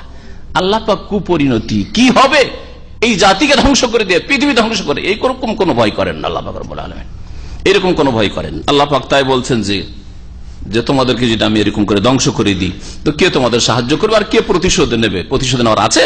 লাতুজ্জা মানাত আর দেব দেবী আর জিলানি চিস্তিকে প্রতিশোধ দিতে পারবে? আল্লাহ পাক রব্বুল তারপরে বলছেন ওয়ালাকাদ কাররামনা বানি আদম, নিঃসন্দেহে আদম সন্তানকে আমি সম্মানিত করেছি, শ্রেষ্ঠত্ব দান করেছি। আদম সন্তানকে সম্মানিত করেছেন। আদম সন্তান হিসাবে মুসলিম হোক আর অমুসলিম হোক যে কোনো মানুষকে আল্লাহ সম্মানিত করেছেন বেশ কিছু বৈশিষ্ট্য দিয়ে, যেগুলো প্রত্যেক মানুষের কাছে রয়েছে। যেমন বাকশক্তি, এটা মানুষের বৈশিষ্ট্য। বাকশক্তি আল্লাহ দিয়েছেন অসংখ্য পশু পাখি আল্লাহ এই বাকশক্তি দেননি। কথা কত সুন্দর করে ব্যক্ত করতে পারছি আর কত সুন্দর করে বুঝছেন, হ্যাঁ, ই আল্লাহ পাক নিয়ামত দান করেছেন। আল্লাহ পাক ইলম জ্ঞান দিয়ে সম্মানিত করেছেন, জ্ঞান অর্জন করা। কিছুই জানতেন না মায়ের পেট থেকে বেরিয়ে, হ্যাঁ মাশাআল্লাহ স্পেশালিস্ট, মাশাআল্লাহ বৈজ্ঞানিক, মাশাআল্লাহ আল্লামা শাইখুল হাদিস মুহাদ্দিস ইমাম বুখারী আর ইমাম আবু হানিফা আর শাফি মালিক আহমদ, তাই না? ইলম দিয়ে এইভাবে আল্লাহ পাক রব্বুল বিবেক আকল বিবেক দিয়েছেন। প্রত্যেক মানুষকে আল্লাহ পাক বিবেক দেন, মুসলিম হোক অমুসলিম, বিবেক দিয়েছেন। এই বিবেকের মাধ্যমে দুনিয়ার কেমন করে উন্নতি করতে হবে যথেষ্ট বুঝে, আর দিন সম্পর্কে যদি কিছু জ্ঞান হাসিল করে নেয় তাহলে ওই ক্ষেত্রে কেমন করে উন্নতি করে সেটাও বুঝে। একজন মানুষ নিজেকে অনেক উপরে নিয়ে যেতে পারে জ্ঞান দিয়ে, বিবেক দিয়ে, ইলম দিয়ে আর তার বাকশক্তি দিয়ে। এগুলি আল্লাহ পাক প্রত্যেক মানুষকে দিয়েছেন। এইভাবে আল্লাহ সম্মানিত করেছেন, আর বিশেষভাবে সম্মানিত করেছেন মুমিনদেরকে। ওটা হচ্ছে খাস সম্মান, যেটা দুনিয়াতে রয়েছে আর আখিরাতে রয়েছে। আল্লাহ পাকের ভালোবাসা, আল্লাহ পাকের নেক বান্দাদের ভালোবাসা, ফেরেশতাদের ভালোবাসা, জিন মুমিনদের ভালোবাসা, প্রত্যেক মখলুক সৃষ্টি, পশু পাখি, গাছপালা, পাথর আল্লাহ পাকের নেক বান্দাদেরকে ভালোবাসে, যেগুলি অদৃশ্য কিন্তু কোরআনে কারীমের কথা। ইন্নাল্লাযীনা আমানু ওয়া আমিলুস সালিহাত সায়াজআলু লাহুমুর রহমান উদ্দা। যারা ঈমানদার এবং সৎকর্মশীল আল্লাহ পাক তাদের জন্য ভালোবাসা সৃষ্টি করে দেন। সূরাতে মারিয়ামে রয়েছে, ভালোবাসা সৃষ্টি করে দেন। ওয়া হামাল্লাহুম ফিল বাররি ওয়াল বাহর, যেসব দিয়ে আল্লাহ সম্মানিত করেছেন তার একটি দিক হচ্ছে তাদেরকে আল্লাহ পাক চড়ার শক্তি দিয়েছেন, তাদেরকে আল্লাহ পাক বহন করেছেন। হামালনাহুম, আল্লাহ বলছেন আমি বহন করেছি, মানে আমি তাদের বাহনের ব্যবস্থা করেছি। ফিল বাররে, স্থলে, ওয়াল বাহরে, আর পানি পথে, ওয়াল বাহর, সমুদ্রের পথ তাদেরকে আমি বাহন দান করেছি। দেখেন আল্লাহ পাক এই মানুষকে শুধু এই সুন্দর সুন্দর বাহন দিয়েছেন। তারপরে স্থলে আল্লাহ পাক বাহন দিয়েছেন, স্থলের উপর আকাশ পথে আল্লাহ পাক বাহন দিয়ে দিয়েছেন। যে কথাটি 1400 বছর আগে যদি বলা হতো আকাশ পথে, তাহলে আরো বলতে যে উদ্ভট কথা বলছে মোহাম্মদ রাসূলুল্লাহ সাল্লাল্লাহু আলাইহি ওয়াসাল্লাম, কিন্তু এটা স্থলের উপর দিয়ে যাচ্ছে, না হয় পানির উপর দিয়ে যাচ্ছে। সুতরাং উড়োজাহাজের মাধ্যমে যে আকাশ পথে মানুষ সফর করছে সেটা এই আয়াতের অন্তর্ভুক্ত। যেখানে যাক না কেন, হয় সমুদ্রের উপর দিয়ে উড়ে যাচ্ছে আর না হলে স্থলের উপর দিয়ে উড়ে যাচ্ছে। আল্লাহ পাক এই ক্ষমতা মানুষকে দিয়েছেন, কোন সৃষ্টিকে আল্লাহ পাক সব ক্ষমতা দেননি। ওয়ারাযাকনাহুম মিনাত তাইয়্যিবাত, এবং তাদেরকে সুন্দর সুন্দর পবিত্র উপজীবিকা দান করে, রিজিক দান করেছি। এত সুন্দর সুন্দর রিজিক আর এত আইটেমের রিজিক মানুষ খেয়ে থাকে যা কোন প্রাণীর নসিব হয় না। এর সম্পর্কে একটা একটা করে যদি বলা যায় তো দীর্ঘ সময় না দিন লেগে যেতে পারে, তাই না? কত রকমের, আপনার বাড়িতে কত রকমের আইটেম তৈরি হয়। একটা হোটেলে চলে যান, কত রকমের আইটেম, নাস্তায় থাকে, দুপুরে থাকে, রাত্রে থাকে। চিন্তা করুন আপনি কত রকম আইটেম বিভিন্ন দেশে, এক এক দেশে এক এক। আবার যেসব আইটেম হয়তো আপনার দেশে এশিয়াতে হয় সেটা আফ্রিকাতে হয় না, আফ্রিকাতে অন্য কোনো আইটেম তৈরি হয়। আবার এশিয়া ইউরোপে আর কিছু হয়, ইত্যাদি ইত্যাদি। সুবহানাল্লাহ, কত যে পবিত্র পবিত্র আল্লাহ পাক রিজিক, খাদ্য আর পানীয় দান করেছেন, আর ভোগের সামগ্রী দান করেছেন। তাইয়্যিবাত, এই তাইয়্যিবাতের মধ্যে হচ্ছে যে স্বামী স্ত্রীর যে সম্ভোগ আল্লাহ পাক তাও মানব জাতি যেইভাবে এই সম্ভোগ হাসিল করতে পারে, এই সম্ভোগ করে, সেটা কোন প্রাণী করে না। সুবহানাল্লাহ, কিভাবে আল্লাহ সম্মানিত করে। তারপরেও এক শ্রেণীর মানুষ এত নোংরা রয়েছে যে ওই পশুর মতো তাদের চরিত্র, পশুকে করতে দেখে সেইগুলি জিজ্ঞেস করে যে এইরকম করবো আমি, আর ওইরকম করেও থাকে। আউযুবিল্লাহ, এর চাইতে বেশি বলার প্রয়োজন আছে কি? মানুষ সম্মানিত, তয়্যিবাত আল্লাহ দিল, আর নোংরা, এত সুন্দর মুখটা যদি আপনার নোংরা জায়গায় যায়, এত সুন্দর আপনার স্ত্রীর মুখটা যদি নোংরা জায়গায় যায়, কত জঘন্য, আপনি পশুর চাইতে খারাপ। উলাইকা কাল আনআমি বাল হুম আদাল, এরা হচ্ছে চতুষ্পদ জন্তু, বরং ওর চাইতে বেশি অধমের। আল্লাহ বলছেন আদাল, ওর চাইতে বেশি নিকৃষ্ট এরা। আল্লাহ পাক আদাল বলেছেন। এই জন্য যারা আল্লাহর বিধান মোতাবেক জীবন যাপন করেন না, পায়খানার মধ্যে যে ওই পোকাগুলি থাকে, ওর চাইতে নিকৃষ্ট কোরআনের ভাষায় বাল হুম আদাল, ওর চাইতে বেশি নিকৃষ্ট। জীবনের প্রতিটি ক্ষেত্রে আল্লাহ পাকের বিধান মেনে চলতে হবে। বাম হাত দিয়ে পানাহার যদি নিষেধ হয়, তার নোংরা জায়গায় আবার মুখ লাগানো কি করে জায়েজ হতে পারে? আর আরো আশ্চর্য লাগে যে কোন মৌলভী সাহেব জিজ্ঞেস করা হচ্ছে, বলছে যে এইটাতে তো আমি কোন নিষেধ পাই না, নিষেধ পেতে হবে। আর এইটুকু আকল বিবেক নাই, ফিকহ নাই, তাহলে কি করে ফতোয়া দিয়ে থাকো? এইটুকু যদি ফিকহ না থাকে, ফাকিহ না হয়, তাহলে ফতোয়া দেওয়ার তোমার অধিকারী নাই যে তুমি ফতোয়া দেবে। বাম হাত মুখে দেওয়া যাবে না, বাম হাত আদা খাদ্যে দেওয়া যাবে না, বাম হাত পানিতে দেওয়া যাবে না, আর মুখটা দেওয়া যায় নোংরা জায়গায়। আউযুবিল্লাহ। ডান হাতটা লজ্জা স্থানে দিতে নিষেধ, বাম হাত দিয়ে পেশাব পায়খানা সাফ করো যদি ইসলামী বিধান থাকে, তারপর ব্রেন খুলে না। আল্লাহ পাক রব্বুল আলামিন তারপর ফাদ্দালনাহুম আলা কাসীরিম মিম্মান খালাকনা তাফদীলা, আর মানব জাতিকে শ্রেষ্ঠত্ব দান করেছি আলা কাসীরিন মিম্মান খালাকনা, যাদেরকে আমি সৃষ্টি করেছি আমার সৃষ্টির বহু সৃষ্টির ওপর। যাদেরকে আমি সৃষ্টি করেছি এসব সৃষ্টির অনেক সৃষ্টির ওপর, সমস্ত সৃষ্টির ওপর তাহলে নয়। এখানে লক্ষণীয়, ভালো করে দেখেন আয়াতটা। আল্লাহ কি বলছেন? ওয়াফাদ্দালনাহুম, আদম সন্তানকে সম্মানিত করেছি, শ্রেষ্ঠত্ব দান করেছি। আলা কাসীরি মিম্মান খালাকনা, আমি যেসবকে সৃষ্টি করেছি সেসবের অনেক সৃষ্টির ওপর। তাহলে সবগুলি সৃষ্টির ওপর নাই। তাহলে বোঝা গেল যে এই ক্ষেত্রে যারা বলে থাকে যে মানব জাতি ফেরেশতার চাইতে শ্রেষ্ঠ, ভুল কথা। আমভাবে এইভাবে কথা বলে থাকে, সাধারণ কথা, এটা ভুল কথা। তাহলে ফেরেশতা সৃষ্টি কি আর কোন মখলুক আছে যে সেসবের উপর মানুষকে শ্রেষ্ঠত্ব দেওয়া হয়নি? আল্লাহ বলছেন অনেক সৃষ্টির উপর। তার মানে কিছু সৃষ্টি এমন আছে যেই সৃষ্টিগুলির ওপর আল্লাহ পাক মানুষকে শ্রেষ্ঠত্ব দান করেননি। মিম্মান খালাকনা তাফদীলা, আমি যথাযথ শ্রেষ্ঠত্ব দান করেছি। এই আয়াতকে সামনে রেখে অনেকে ভুল বুঝেছেন, আর বুঝে মানুষ ফেরেশতার চাইতে শ্রেষ্ঠ এই কথা বলেছেন, কিন্তু কথাটি ভুল। মানুষ, বিশেষ মানুষ, শুনে রাখেন, বিশেষ মানুষ যারা, অর্থাৎ মুমিন মানুষ, আল্লাহ ভীরু মানুষ, সৎকর্মশীল মানুষ, তারা সাধারণ ফেরেশতার চাইতে শ্রেষ্ঠ, সাধারণ ফেরেশতার চাইতে শ্রেষ্ঠ। এটা হচ্ছে সহিহ মত। এই ক্ষেত্রে এই বিষয়টি এখানে উল্লেখ করে দেওয়া প্রয়োজন মনে করছি। তাহলে ইমানদার সৎকর্মশীল মানুষ সাধারণ ফেরেশতার চাইতে শ্রেষ্ঠ। আর বলে মানুষ শ্রেষ্ঠ মানে কাফের মুশরিক শ্রেষ্ঠ, বিদআতি শ্রেষ্ঠ, যারা দিন ইসলাম পালন করে, ফরজ ওয়াজিব আদায় করে, তারা শ্রেষ্ঠ ফেরেশতা? কখনো নাই, কখনো নাই। বরং তাদেরকে তো আল্লাহ পাক চতুষ্পদ জন্তু চাইতে নিকৃষ্ট, অধম বলছেন। আর বিশেষ মানুষ, বিশেষ ফেরেশতার চাইতে শ্রেষ্ঠ, এই কথা অনেকের মত। যেমন আম্বিয়া রসুলগণ সমস্ত ফেরেশতার চাইতে শ্রেষ্ঠ। জিবরাইল, মিকাইল, ইসরাফিল, তারা বেশি শ্রেষ্ঠ না নবী রসুলগণ শ্রেষ্ঠ? এগুলি নিয়ে ওলামারা দ্বিমত করলে এগুলি আমাদের কোন আকীদার বিষয় নয়। আর এগুলি কথা যদি আকীদার জরুরি বিষয় হইতো তা আল্লাহ কোরআন স্পষ্ট করে দিতেন, রাসূলুল্লাহ সাল্লাল্লাহু আলাইহি ওয়াসাল্লাম তার হাদিসে স্পষ্ট করে দিতেন। এই ক্ষেত্রে আমাদের এতটুকু জেনে নেওয়া যথেষ্ট যে যারা সৎকর্মশীল মানুষ তারা সাধারণ ফেরেশতার চাইতে শ্রেষ্ঠ। আর শুধু জন্মসূত্রে মুসলিম হওয়া নয়, এই জন্য সৎকর্মশীল বললাম, আল্লাহ ভীরু, মুত্তাকি আর ইমানদার। আর যারা বিশেষ মানুষ, আম্বিয়া রসুলগণ, আর বিশেষ করে মুহাম্মদ রাসূলুল্লাহ সাল্লাল্লাহু আলাইহি ওয়াসাল্লাম, ইব্রাহিম খলিলুল্লাহ, তারা আল্লাহ আলম, তারা সমস্ত ফেরেশতার চাইতে শ্রেষ্ঠ। আল্লাহ পাক ভালো জানেন। আল্লাহ পাক রব্বুল তারপরে কিয়ামতের কথা বলছেন, ইয়াউমা নাদুকুল্লা উনাসিম বিইমামহিম, স্মরণ করো সেই দিনকে যেদিন আমি প্রত্যেক মানুষকে আহ্বান করব, ডাকবো, বিইমামহিম, তাদের ইমাম, নেতার সাথে, তাদের নেতার সাথে। এখন ইমাম মানে কি? ইমামের তাফসীর কি? ইমামের একটি মানে হচ্ছে নেতা, এর তাফসীর চারটি বলা হয়েছে, ভালো করে শুনে রাখেন। কিয়ামতের দিনে প্রত্যেক মানুষকে আল্লাহ ডাকবেন তার নেতার সাথে, তার ইমামের সাথে, আর আমাদের ইমাম বা প্রত্যেক মানুষের ইমাম তাদের রাসূল, তাদের নবী। সুতরাং শেষ নবীর উম্মতকে মুহাম্মদুর রাসূলুল্লাহ সাল্লাল্লাহু আলাইহি সাল্লামের সাথে ডাকবেন যে এসো যারা উম্মতে মুহাম্মদ মুহাম্মদ রাসূলুল্লাহ সাল্লাল্লাহু আলাইহি সাল্লামের সাথে ধরো, জি, বেইমামিহিম বিরাসূলিহিম বিনবিয়িহিম।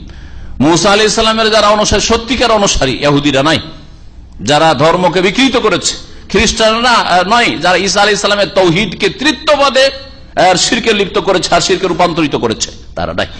যারা সত্যিকার ঈসা আলাইহিস সালাম অনুসারী, যেমন হাওয়ারি বা অন্যান্য নেক লোক, যতদিন পর্যন্ত তাদের মধ্যে শিরক কুফরি শুরু হয়নি, ঈসা আলাইহিস সালামকে আল্লাহর পুত্র এই শিরকি কুফরি আকীদা শুরু হয়নি, ততদিন পর্যন্ত যারা ঈসা আলাইহিস সালাম অনুসারী ছিল তাদেরকে ঈসা আলাইহিস সালামের সাথে ডাকা হবে। ইব্রাহিম আলাইহিস সালামের উম্মতকে ইব্রাহিম আলাইহিস সালামের সাথে ডাকা হবে, এইভাবে। এবং শেষ নবী মুহাম্মদ রাসূলুল্লাহ সাল্লাল্লাহু আলাইহি ওয়াসাল্লাম প্রথম জান্নাতে যাবে, তার সাথে তার উম্মতেরা যাবে, তারপরে পরে যেই ফজিলতের সিরিয়াল রয়েছে, তরতিব রয়েছে, এই হিসাবে এইভাবে আল্লাহ ডাকবেন, একটি তাফসীর। দ্বিতীয় তাফসীর হচ্ছে যে প্রত্যেক মানুষকে সেই দিন তার নেতার সাথে ডাকা হবে, অর্থাৎ দুনিয়ার নেতা কার আদর্শ মোতাবেক জীবনযাপন করত, কার তরিকায় চলতো, কাকে আইডিয়াল মনে করত। যদি দ্বীন ইসলাম কে সত্যিকার জীবনে পূর্ণাঙ্গ বিধান মনে করে আর মুহাম্মদ রাসূলুল্লাহ সাল্লাল্লাহু আলাইহি ওয়াসাল্লামের অনুসারী হয়ে থাকেন, কোন শর্ত নাই নবীর অনুসরণের জন্য, তাহলে তার সাথে। আর যদি বলে না না না, হাদিসের আমল করার জন্য আগে জানতে হবে আমাদের তরিকাতে কি আছে, আমাদের কিতাবে ফিকার কিতাবে কি ফতোয়া আছে, অথবা যারা অন্ধ পীরের মুরিদ, আমাদের পীর সাহেব যে ওজিফা দিয়েছেন সেই তরিকার ওজিফা, পীর সাহেব যে জিকির আজকার দিয়েছেন, শর্টকাট দিয়েছেন, সেটা নিতে হবে। প্রত্যেক এইরকমই রাজনৈতিক নেতা আদর্শ, কেউ মার্ক্সবাদী বিশ্বাসী, কেউ পুঁজিবাদী বিশ্বাসী, কেউ মাওবাদী বিশ্বাসী, কেউ বা গণতন্ত্রের বিশ্বাসী, এইরকম প্রত্যেক জাতিকে তাদের ইমাম ওই আব্রাহাম লিঙ্কনের সাথে, আর না হলে কার্ল মার্কসের সাথে, লেনিনের সাথে, আর না হলে অমুকের সাথে ডাকা হবে। জি, যারা ওই কবর মাজার পূজা করেছে, যারা ওই নকশবন্দি, চিশতি আর কাদেরি আর মুজাদ্দিদি আর সাহারওয়ার্দী ওইসব ধরেছে,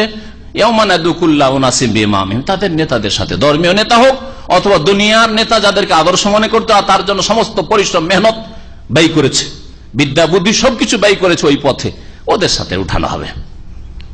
3 নম্বর হচ্ছে মানে হচ্ছে বে কিতাবেহিম, তাদের কিতাবের সাথে, অর্থাৎ কোরআনে কারীমে যারা বিশ্বাসী কোরআনে কারীমের সাথে তারা উঠবে, আর যারা অন্য কিতাবে বিশ্বাসী তার সাথে উঠবে বে কিতাবেহিম। আর একটা হচ্ছে বে কিতাবেহিম বে ইমামহিম মানে কিতাবহিম, কিন্তু কিতাব মানে এখানে হচ্ছে কিতাবু আমালিহিম, তাদের কর্মলিপি, আমল নামা। প্রত্যেক মানুষকে কিয়ামতের দিন আল্লাহ আহ্বান করবেন তাদের আমল নামার সাথে, আসো আর নিজের নিজের আমল নামা গ্রহণ করো, নাও, আসো নিয়ে যাও। ডান হাতে আসবে আর না হয় বাম হাতে আসবে, সামনের দিক থেকে আসবে না হয় পিছনের দিক থেকে আসবে। আল্লাহ পাক রব্বুল আলামিন এই কথাই বলতে চেয়েছেন, আল্লাহু আলাম। এই 4টি তাফসীরের মত, 4টাই হতে পারে অথবা যে কোনো একটা হতে পারে। জি, তবে প্রত্যেক মানুষ যাকে আদর্শ মনে করেছে তার সাথে অবশ্যই উঠবে। মুহাম্মদ রাসূলুল্লাহ সাল্লাল্লাহু আলাইহি ওয়াসাল্লাম হাসানা, উত্তম আদর্শ যারা মনে করেছে জীবনের প্রতিটি ক্ষেত্রে, অবশ্যই তার সাথে হবে। আর যারা অন্যকে আদর্শ মনে করেছে যে কোনো ক্ষেত্রে, তাদের সাথে তারা উঠবে। আল্লাহ পাক রব্বুল আলামিন তারপর ইরশাদ করছেন, ফামান উতিয়া কিতাবাহু বিয়ামিনিহি, সুতরাং সেই দিন যার ডান হাতে তার কিতাব আমলনামা দেওয়া হবে, আমলনামা দেওয়া হবে। এই জন্য এই যে কি আমলনামার কথা এখানে যেহেতু উল্লেখ হয়েছে, সেই জন্য অনেক তাফসীরকাররা বলেছেন যে ইমাম মানে এখানে হচ্ছে আমলনামা। কারণ সূরা ইয়াসিনে রয়েছে ওয়াকুল্লা শাইইন আহসাইনাহু ফি ইমামিম মুবিন, প্রত্যেক বস্তুকে আমি সংরক্ষিত রেখেছি, প্রত্যেকটি আমল যা করেছে, কথা কাজ মানুষ বলেছে করেছে, সেগুলিকে আহসাইনাহু সংরক্ষিত রেখেছি আমি ফি ইমামিম মুবিন, সুস্পষ্ট ইমামে। সুস্পষ্ট ইমাম আবার কি এখানে মানে সুস্পষ্ট কিতাব, এখানে কর্মলিপি আমলনামা বোঝানো হয়েছে। এই জন্য অধিকাংশ তাফসীরকাররা এখানে ইমামের তাফসীর আমলনামা দিয়ে করেছেন। ফাউলাইকা ইয়াকরাউনা কিতাব, ডান হাতে যখন আমলনামা আসবে সৎকর্মশীল জান্নাতীদের, তারা তাদের আমলনামা কর্মলিপি পাঠ করবে। ওয়ালা ইউজলামুনা ফাতিলা, আর তাদের উপর জুলম করা হবে না। ফাতিল, ফাতিল মানে কি? ফাতিল হচ্ছে খেজুরের আটিটা বের করেন, আর আটির যে মাঝখানে যে ফাটলটা রয়েছে, নিচু স্থান ফাটল, লম্বায় ফাটলটা, ওই ফাটলের ওপর একটা সুতা রয়েছে, এই সুতাটাকে ফাতিল বলা হয়। এই সুতাটাকে ফাতিল বলা হয়। কত ক্ষুদ্র সুতা, আর কত ছোট, আর কত হালকা জিনিস। এতটুকু পরিমাণ আল্লাহ পাক রব্বুল আলামিন কোন মানুষ জুলম করবেন না, যার যা প্রাপ্য তা পাবে। ওমান কানা ফি হাযিহি আমা, আর যারা এই ইহজগতে দুনিয়াতে অন্ধ ছিল, আল্লাহর দিন থেকে অন্ধ ছিল, আল্লাহ পাকের আসমানি সিলেবাস থেকে অন্ধ ছিল, ঈমান ইসলামী জীবন থেকে অন্ধ ছিল, ফাহুয়া ফিল আখিরাতি আমা, তারা কিয়ামতের দিন আখিরাতেও কি হবে? অন্ধ হয়ে উঠবে। দুনিয়ায় দিন ইসলামের নূর আলো থেকে অন্ধকারে ছিল আর অন্ধ হয়েছিল, সেই জন্য অন্ধকারে কিয়ামতের দিন হবে আর অন্ধ হবে, দুটো হবে, অন্ধকারেও থাকবে আর অন্ধও থাকবে। ওয়া আদাল্লু সাবিলা, আর অধিক পথভ্রষ্ট হবে। দুনিয়ায় যেমন পথভ্রষ্ট ছিল, আখিরাতেও জান্নাতের রাস্তা কখনো পাবে না। আদাল্লু সাবিলা আনিল জান্নাহ, জান্নাত থেকে অনেক দূরে পথভ্রষ্ট হয়ে থাকবে, রাস্তাহারা, এই জাহান্নামের রাস্তায় থাকবে। ওয়াইন কাদু লা ইফতানুনাকা আনিল্লাযী আওহায়না ইলাইকা লিতাফতারি আলাইনা গায়রা ওয়া ইযা লাত্তাখাযুকা খালিলা। এখান থেকে আল্লাহ পাক রব্বুল আলামিন নবী মুহাম্মদ রাসূলুল্লাহ সাল্লাল্লাহু আলাইহি সাল্লামের সাথে আরব মুশরিকরা, বিশেষ করে মক্কার কাফের মুশরিকরা, কুরাইশরা, এরা যে কম্প্রোমাইজ করতে চেয়েছিল, আর কম্প্রোমাইজের একটা স্তরে গিয়ে তারা কিছু দাবি দাওয়া পেশ করেছিল, আজ এই ক্ষেত্রে তুমি একটু ছাড় দাও, আমাদের জন্য কিছু ডিসকাউন্ট করো, আমাদের গুলিও কিছু তুমি মানো আর তোমার গুলো আমরা মানছি, এইরকম যে প্রস্তাব পেশ করেছিল, সেটাকে আল্লাহ নাকচ করে দিয়ে নবী মুহাম্মদ রাসূলুল্লাহ সাল্লাল্লাহু আলাইহি ওয়াসাল্লামকে সতর্ক করেছেন। নবী সাল্লাল্লাহু আলাইহি ওয়াসাল্লাম তাদের প্রস্তাবে সামান্যতম তাদের দিকে ঝুঁকে যাননি, বা একটুও মন যায়নি যে মেনেইনি, কিছু কথা না। বিভিন্ন প্রস্তাব ছিল, তার মধ্যে একটা প্রস্তাব যেটা সূরা কাফিরুনের তাফসিরে বলা হয়েছে যে মুহাম্মদ 1 বছর তোমার আল্লাহর ইবাদত আমরা করি, আর 1 বছর তুমি আসো আমাদের উপাস্যদের ইবাদত করো। এইরকম বেশ কিছু বিধিবিধানের ক্ষেত্রে দেখো আমরা আল্লাহর ইবাদত করছি, কিন্তু আমাদের দেব দেবী সম্পর্কে বলিও না যে লাতুজা মানাত, এসবের পূজা চলবে না, 360টা মূর্তি চলবে না, এইসব চলবে না, এইসব কথা বলিও না। পজিটিভ করে দিচ্ছি, তুমি নেগেটিভ কিছু বলিও না, আমাদের এইসবের বিরুদ্ধে বলিও না, আমরা এটাও করি আর ওইটাও করছি, ঠিক আছে? এইরকম ছিল। কোন কোন তাফসীরকাররা উল্লেখ করেছেন যে কিছু গোত্র ছিল যাদের এলাকাটা মক্কার হারামের বাইরে পড়ছিল। আপনার হারামের একটা এলাকা, হুদুদে হারাম, হারামের বর্ডার রয়েছে, বাইরে ছিল। তো ওরা প্রস্তাব পেশ করলো যে আমাদের বংশটা, গোত্রটা, কাবিলা একটু হারামের বাইরে পড়ছে, তো এক কাজ করেন, আমাদের এলাকাটা তো হারামে শামিল করে নেন। প্রস্তাব বিভিন্ন ভাবে তারা এই ধরনের আল্লাহর দিন বিরোধী প্রস্তাব পেশ করেছিল, উদ্দেশ্য কিন্তু অসৎ ছিল। এই প্রস্তাব পেশ করার মাধ্যমে নবী করিম সাল্লাল্লাহু আলাইহি ওয়াসাল্লাম যদি সামান্য ঝুঁকে যেতেন, তাহলে এর সাইড এফেক্ট, এর যে কুপ্রভাব পড়তো, সেটা হচ্ছে দেখো মোহাম্মদ আসলে মিথ্যাবাদী। যদি আল্লাহর কথাই বলবে তো রদবদল কেন হবে, তার কথার উপর সে স্থির থাকবে, অটল থাকবে। কিন্তু দেখো আমরা কম্প্রোমাইজ করতে চাইলাম, আমরা একটা প্রস্তাব পেশ করলাম, সেটা মঞ্জুর করলো, তার মানে সে বানানো ধর্ম পেশ করছে, বলতো না? এই সুযোগ হয়ে যেত। আল্লাহ এর জন্য শক্তভাবে সাবধান করে দিচ্ছেন যে কোনো কম্প্রোমাইজ নাই। আর এটা শুধু রাসূলুল্লাহ সাল্লাল্লাহু আলাইহি ওয়াসাল্লামের জন্য না, কিয়ামত পর্যন্ত প্রত্যেক মুসলিমের জন্য। দিনের ক্ষেত্রে, ধর্মের ক্ষেত্রে কোনো ডিসকাউন্ট নেই। হ্যাঁ, দুনিয়ার ক্ষেত্রে ডিসকাউন্ট আছে। আপনি কোন অমুসলিমের কাছে 10,000 টাকা পাবেন, মাফ করে দেন, ডিসকাউন্ট মাফ, পুরা অসুবিধা নেই, 10 বছর পর দিও, যখন পারবে তুমি দিও, খুব ছাড়েন, কোনো অসুবিধা নেই। কিন্তু দিনের ক্ষেত্রে বলেন, দেখেন আপনি পজিটিভটা বলেন, নেগেটিভটা বলিয়েন না, ইল্লাল্লাহ বলেন আর লা ইলাহা বলিয়েন না, আর নেই আল্লাহ ছাড়া কেউ নেই, এই কথা বলিয়েন না, চলবে? রসুল কেউ মানেন, আর আরো পীর ওলি মুর্শিদ তারা যেসব জিকির আজকার দিয়েছেন, মুরব্বী বুজরুগানের দিন, তাদেরও তো একটা মর্যাদা আছে, সুতরাং তাদের কথাও শরীয়ত করে মানতে হবে। এইরকম ডিসকাউন্ট চলবে না ইসলামে, এইরকম ডিসকাউন্ট নেই। হ্যাঁ, উত্তম আচরণের ক্ষেত্রে, ভালো ব্যবহারের ক্ষেত্রে, উত্তম কথা বলার ক্ষেত্রে, সাহায্য করার ক্ষেত্রে, কেউ চিকিৎসা পাচ্ছে না চিকিৎসা দেওয়ার ক্ষেত্রে, কেউ খেতে পাচ্ছে না খেতে দেওয়ার ক্ষেত্রে, হ্যাঁ খুব করেন, কিন্তু দিনের ক্ষেত্রে কোনো ছাড় চলবে না। দিনের ক্ষেত্রে বলবেন, দেখো তোমাদের ঈদুল ফিতর, ঈদুল আজহা ওটাও মানি, আমাদের ক্রিসমাস ডেটাও মানো, তোমাদের ঈদুল ফিতর, ঈদুল আজহা মানি, তো আমাদের কালী পূজাটাও মানো, সরস্বতী পূজা মানো, না চলবে না। তোমাদের সালামটাও মানি, আমরাও মাঝে মধ্যে সালাম বলি, তো তোমরাও মাঝে মাঝে নমস্কার বলো।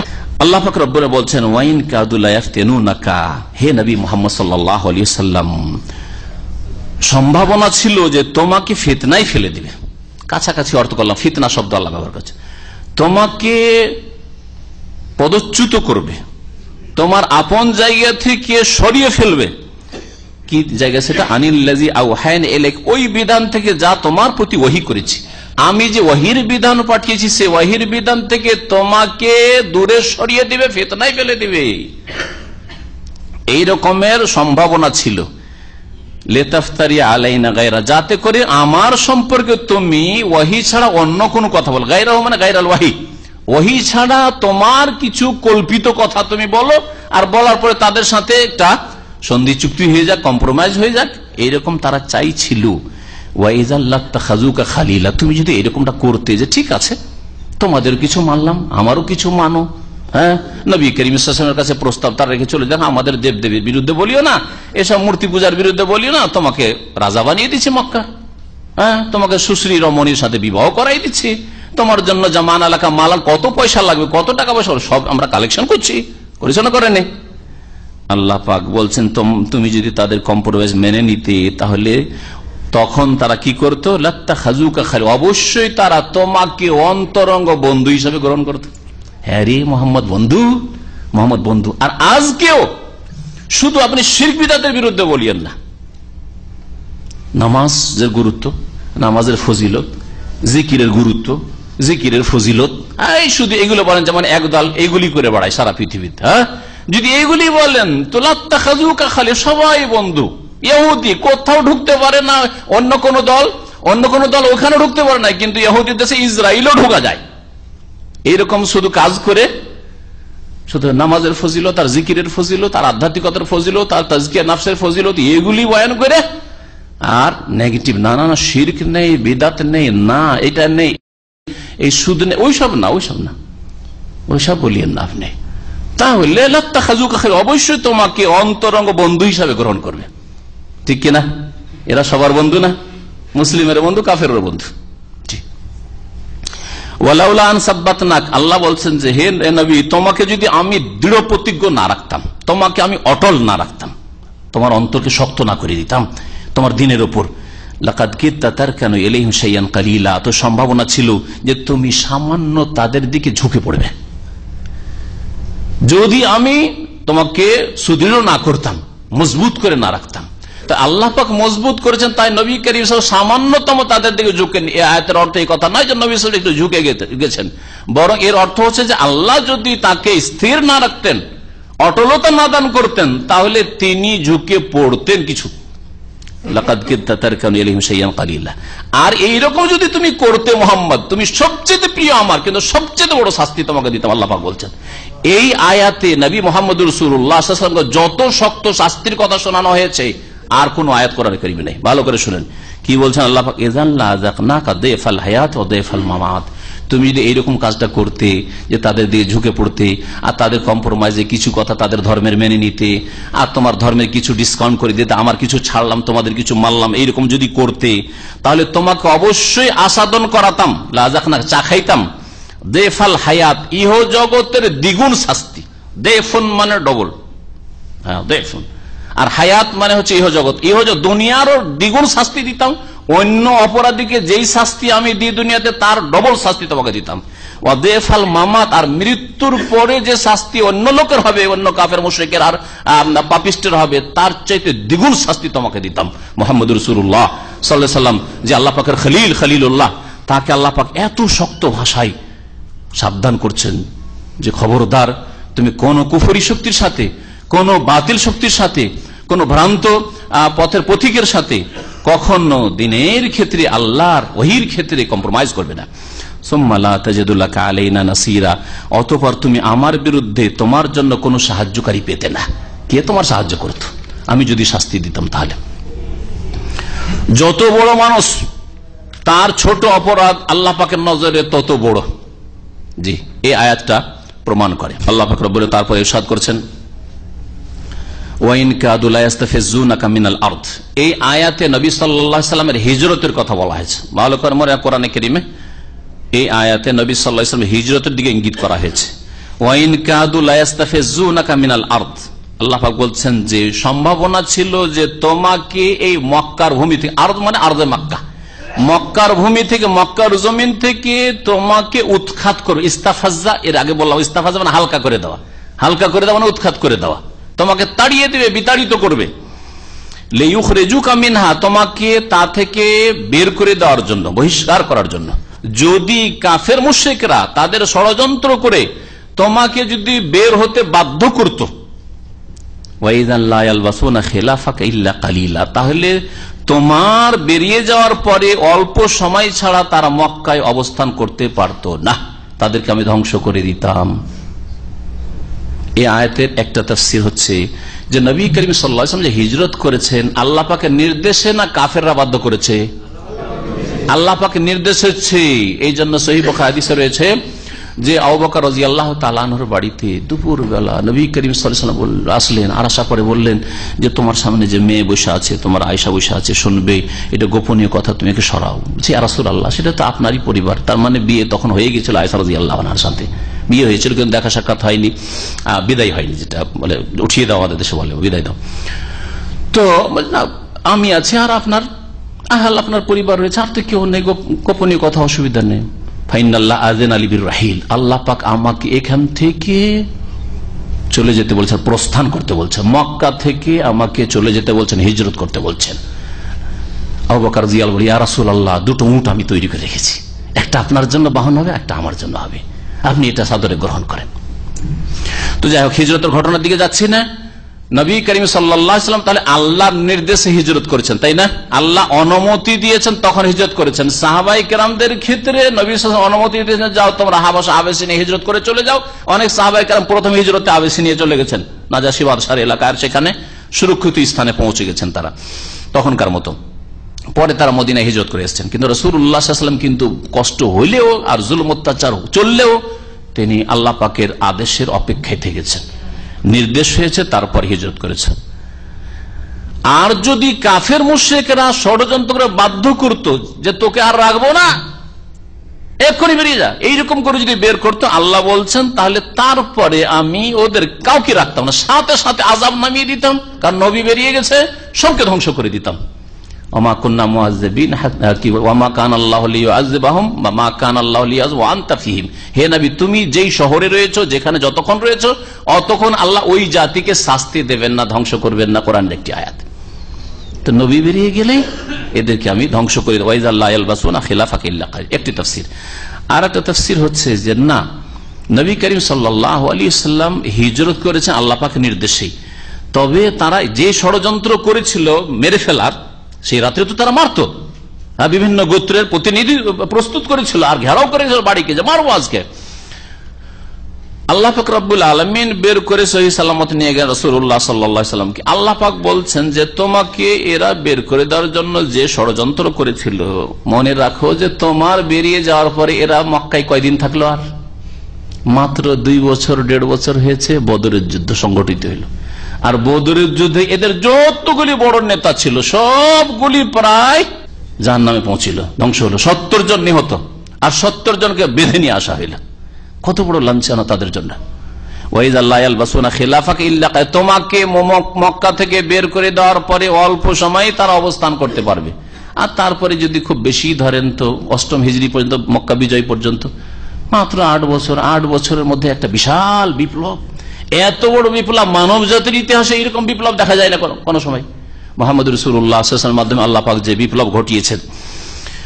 তো তোমার পরে তোমাকে মক্কা থেকে তাড়িয়ে দেওয়ার পরে অল্প কিছু সময় তারা মক্কায় থাকতে পারবে, তারপরে আর থাকতে পারবে না, নিশ্চিন্ন হয়ে যাবে।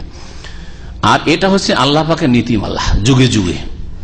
এই আয়াতের সম্পর্ক ওয়াইযা লা ইয়ালবাসুনা খিলাফাকা ইল্লা কালিলার পরের আয়াতের সাথে রয়েছে সুন্নাত মান কাদ আরসালনা ক্বাবলাকা মির রাসূলিনা, মানে এটি হচ্ছে ওই সব নবী রাসূলদের যুগের নিয়ম নীতিমালা আল্লাহ পাকের, যাদেরকে তোমার পূর্বে আমি পাঠিয়েছিলাম আমার রসুলদের মধ্য থেকে। আমার যে রসুল তোমার পূর্বে পাঠিয়েছিলাম ওই সব রসুলদের ক্ষেত্রে এই নিয়মই আমি অবলম্বন করেছি। এই নিয়ম নীতি আল্লাহ পাকের ছিল যে কুফরি শক্তি যদি নবীকে কষ্ট দিয়েছে, মেরে ফেলেছে অথবা তাড়িয়ে দিয়েছে, তারপর আর বেশি সময় থাকতে পারে নাই। মুসা আলাইহিস সালাম যখনই বেরিয়ে গেছেন মিশর থেকে বনি ইসরায়েলদেরকে নিয়ে, তখনই ফেরাউনকে আল্লাহ আর তার সেনাবাহিনীকে কাফেরদেরকে ডুবিয়ে ধ্বংস করে দিয়েছে। এটা হচ্ছে সুন্নাত মান কাদ আরসালনা ক্বাবলাকা মির রাসূলিনা ওয়ালা তাজিদু লিসুন্নাতিনা তাহওয়িলা। আল্লাহ পাক বলছেন আমার নিয়ম নীতিমালায় কোন রকমের পরিবর্তন তুমি পাবে না। আল্লাহ পাক এটা হচ্ছে নীতিমালা। নবীর সাথে শত্রুতা করলে কখনো কেউ সফল হয়নি। আল্লাহ পাক তারপরে নবী মুহাম্মদ রাসূলুল্লাহ সাল্লাল্লাহু আলাইহি ওয়াসাল্লামকে সরাসরি সম্বোধন করছেন, আর পরোক্ষ সমস্ত মানুষকে সম্বোধন রয়েছে, বিশেষ করে মুসলিম যে আল্লাহ পরকালে বিশ্বাসী, 5 ওয়াক্ত সালাতে বিশ্বাসী। আল্লাহ বলেছেন আকিমিস সালাতা লিদুলুকিশ শামস, তুমি সালাত কায়েম করো, নামাজ প্রতিষ্ঠা করো। লিদুলুকিশ শামস, সূর্য মাথার উপর থেকে ঢলে গেলে, দালাকে আদলুক মানে গড়ে যাওয়া বা ঢলে যাওয়া। ইলা গাসাকিল লাইল, রাতের গভীর অন্ধকার পর্যন্ত। গাসাক বলা গভীর অন্ধকার, রাতের গভীর অন্ধকার, যখন গভীর অন্ধকার হতে লেগেছে তখন পর্যন্ত। এতে 4 ওয়াক্তের সালাতের দিকে ইঙ্গিত করে দেওয়া হয়েছে। ওয়া কুরআন আল ফজর, আর ফজরের সালাতের তিলাওয়াত। কোরআন মানে তিলাওয়াত, কিরাত। ফজরের সালাতের তিলাওয়াত অর্থাৎ ফজরের নামাজ লম্বা তিলাওয়াত সহ আদায় করবে। ইন্না কুরআন আল ফজর কানা মাশহুদা, নিঃসন্দেহে ফজরের তিলাওয়াতে কানা মাশহুদা, ফেরেশতাদের বড় উপস্থিতি থাকে।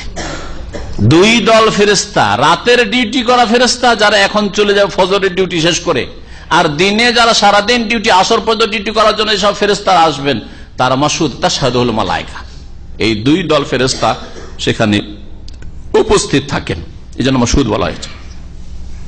2 দল ফেরেশতাকে রিপোর্ট দেবেন যে কাইফা ওয়াজাদতুম ইবাদি, আল্লাহ জিজ্ঞেস করবেন আমার বান্দাদেরকে কি অবস্থা দেখলে, অমুক কেমন ছিল, অমুক কি করছিল, অমুক কি করছিল। আল্লাহ অমুককে দেখে এসেছি নামাজ পড়তে, মসজিদে ছিল ফজরের সময়। 2 দল ফেরেশতাই বলছে। আসরে গিয়ে রিপোর্ট দিয়েছে যে ফজরে দেখেছি অমুককে, আর যারা ওই রাতে ডিউটি করে গেছে ওরাও আগে রিপোর্ট দিয়ে রেখেছে যে হ্যাঁ অমুক ফজরে দেখেছি। যারা ফজরে হাজির হন না, যারা ফজরে হাজির হন না তারা নিজের কথা চিন্তা করুন। ওয়াল তানজুর নাফসুম মা কাদ্দামাত লিগাদ, আগামী কালকের জন্য কি করছেন চিন্তা করুন আপনি। এখানে 5 ওয়াক্ত সালাতের দিকে ইঙ্গিত করা হয়েছে। কোরআনে কারীম স্পষ্ট ভাষায় 5 ওয়াক্ত কোন জায়গায় বলা হয়নি, আর স্পষ্ট ভাষায় যোহর, আসর, মাগরিব, ইশা, ফজর এইভাবে বলা হয়নি। তবে ইশারা ইঙ্গিতে কয়েকটি আয়াতে 5 ওয়াক্তের কথা উল্লেখ করা হয়েছে। লিদুলুকিশ শামস, সূর্য ঢলে গেলে, সূর্য গড়ে গেলে এক নামাজ, সেটা যোহর।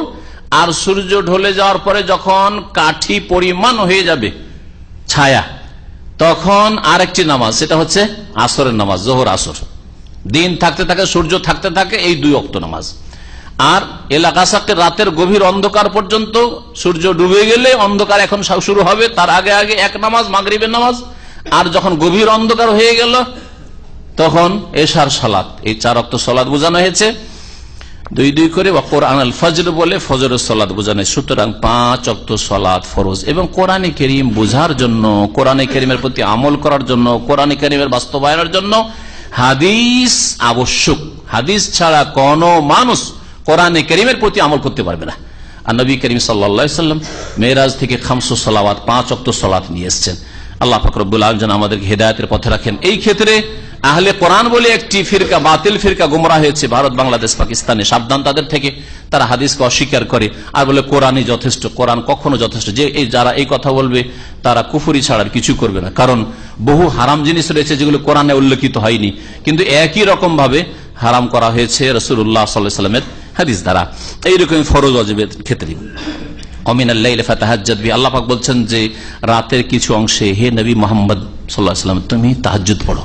ফাতাহাজ্জাদ বিহি মানে ফাতাহাজ্জাদ বিল কোরআন, কোরআনের তেলাওয়াত দিয়ে তাহাজ্জুদ পড়ো। তার মানে বোঝা যাচ্ছে যে তাহাজ্জুদে একটু লম্বা তেলাওয়াত করে পড়া সুন্নাত। ফাতাহাজ্জাদ বিহি মানে বিল কোরআন নাফিলাতাল লাক, তোমার জন্য এটা অতিরিক্ত, এ তোমার জন্য অতিরিক্ত। এর তাফসীর কি? একদল বলছে এর তাফসীর হচ্ছে যে উম্মতের জন্য, সাধারণ মুসলিমের জন্য তাহাজ্জুদ ফরজ নয়, কিন্তু নবী মুহাম্মদ সাল্লাল্লাহু আলাইহি ওয়াসাল্লামের জন্য অতিরিক্ত 5 ওয়াক্ত সালাতের সাথে কি ফরজ ছিল?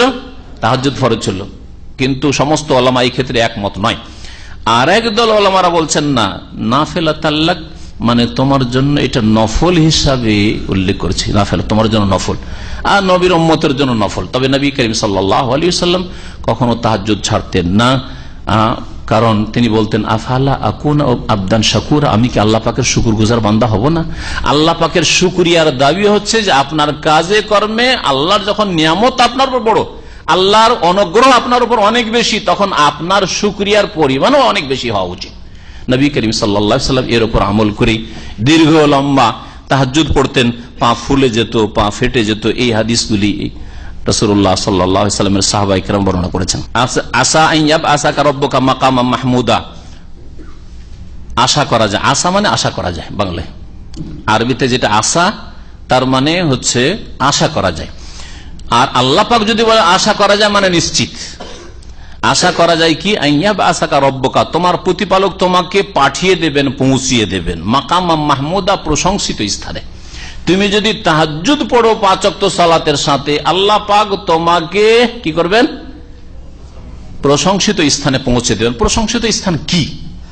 একদল বলছে শাফাআতে উজমা, বৃহৎ শাফাত, সমস্ত উম্মতের হিসাব নিকাশ আর বিচার দিবসের যে ত্রাস, আর বিচার দিবসের যে ত্রাহি ত্রাহি অবস্থা, অশান্তি, এটা থেকে মুক্ত করা, এর জন্য যে শাফাআতে উজমা বড় শাফাআত হবে, এটা একমাত্র রাসূলুল্লাহ সাল্লাল্লাহু আলাইহি ওয়াসাল্লাম করবেন। সমস্ত নবীরা অস্বীকার করবেন। নবীদের কাছে গেলে নবীরা সকলে, আদম থেকে শুরু হবে, নূহ, ইব্রাহিম, মুসা, ঈসা, সকলে অস্বীকার করবেন। শেষখানে মুহাম্মদ সাল্লাল্লাহু আলাইহি ওয়াসাল্লাম আনা লাহা, নবীর কাছে যাওয়া হবে, তখন হ্যাঁ আমি এর জন্য প্রস্তুত রয়েছি। এটা হচ্ছে প্রশংসিত স্থান।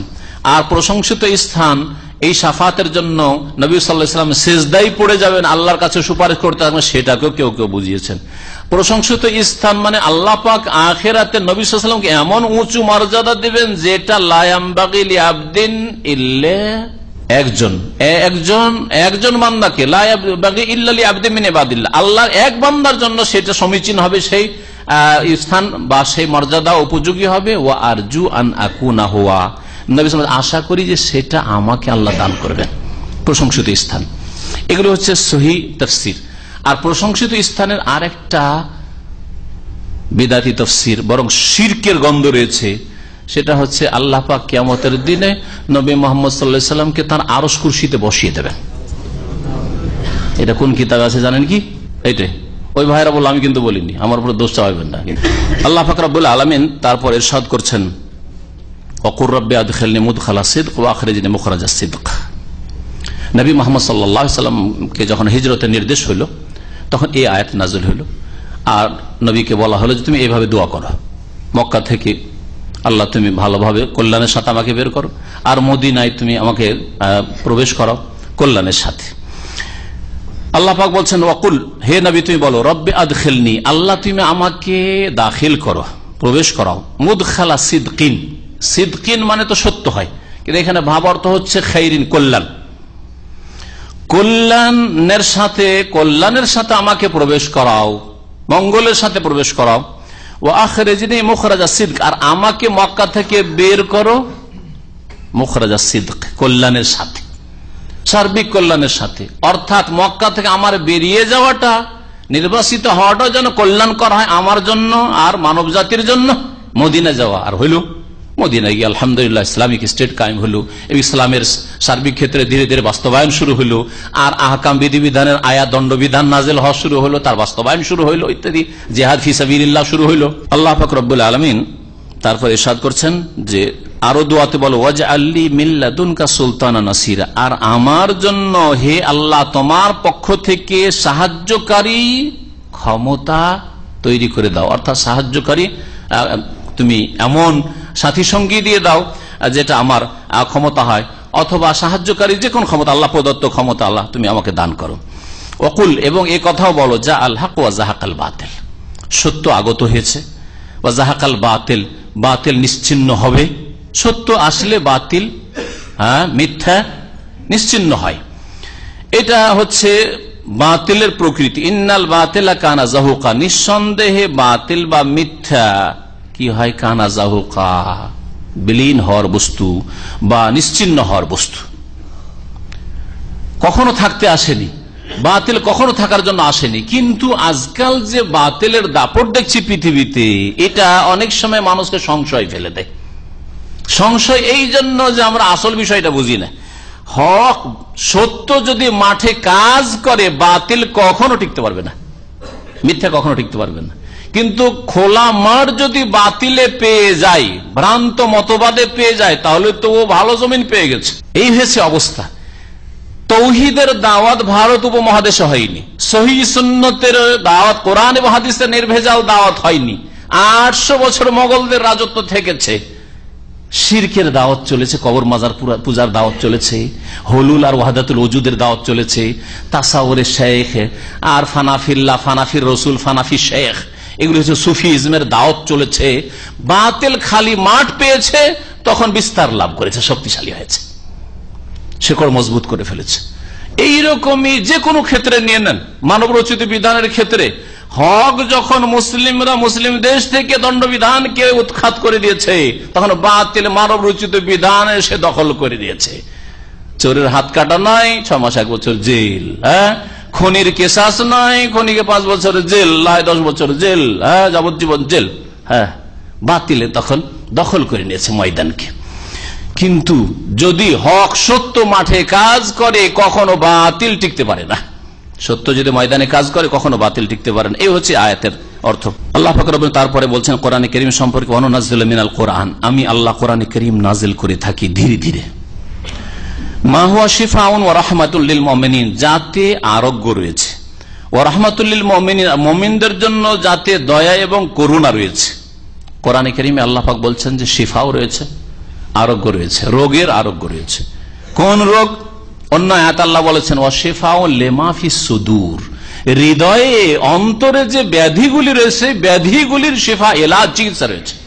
তাহলে কোরআনে কারীম আসলে অন্তরের ব্যাধির চিকিৎসার জন্য। আর অন্তরের ব্যাধি হচ্ছে 2 রকম, অনেক ব্যাধি রয়েছে, একটা একটা করে যদি গণনা করে তো অনেক সময় লাগবে।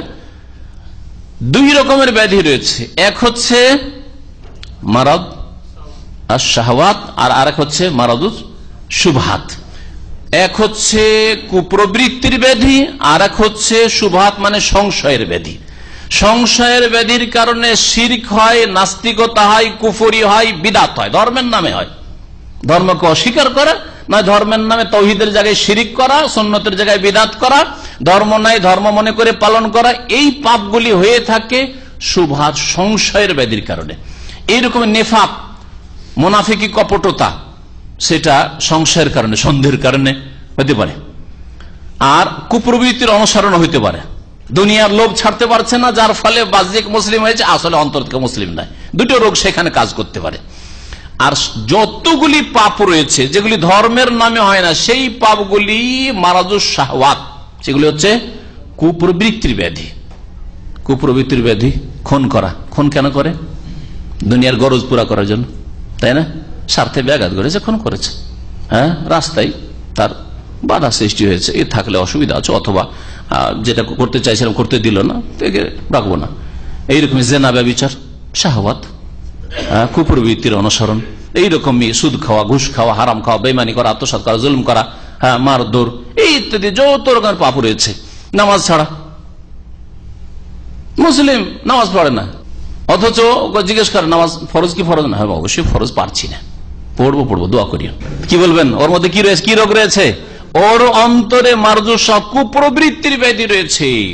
দুনিয়ার ভোগ বিলাস, নামাজ পড়তে কষ্ট লাগে, শরীরটি নামাজ পড়তে গেলে কষ্ট লাগে। শয়তান এমন ভাবে তাকে গ্রাস করেছে, নামাজ পড়লে কষ্ট লাগে।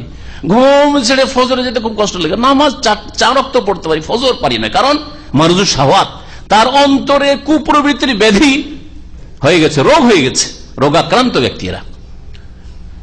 যতগুলি পাপ, হিংসা, বিদ্বেষ, শত্রুতা, এগুলি কেন? এগুলো কিসের রোগ? হিংসা কেন করে?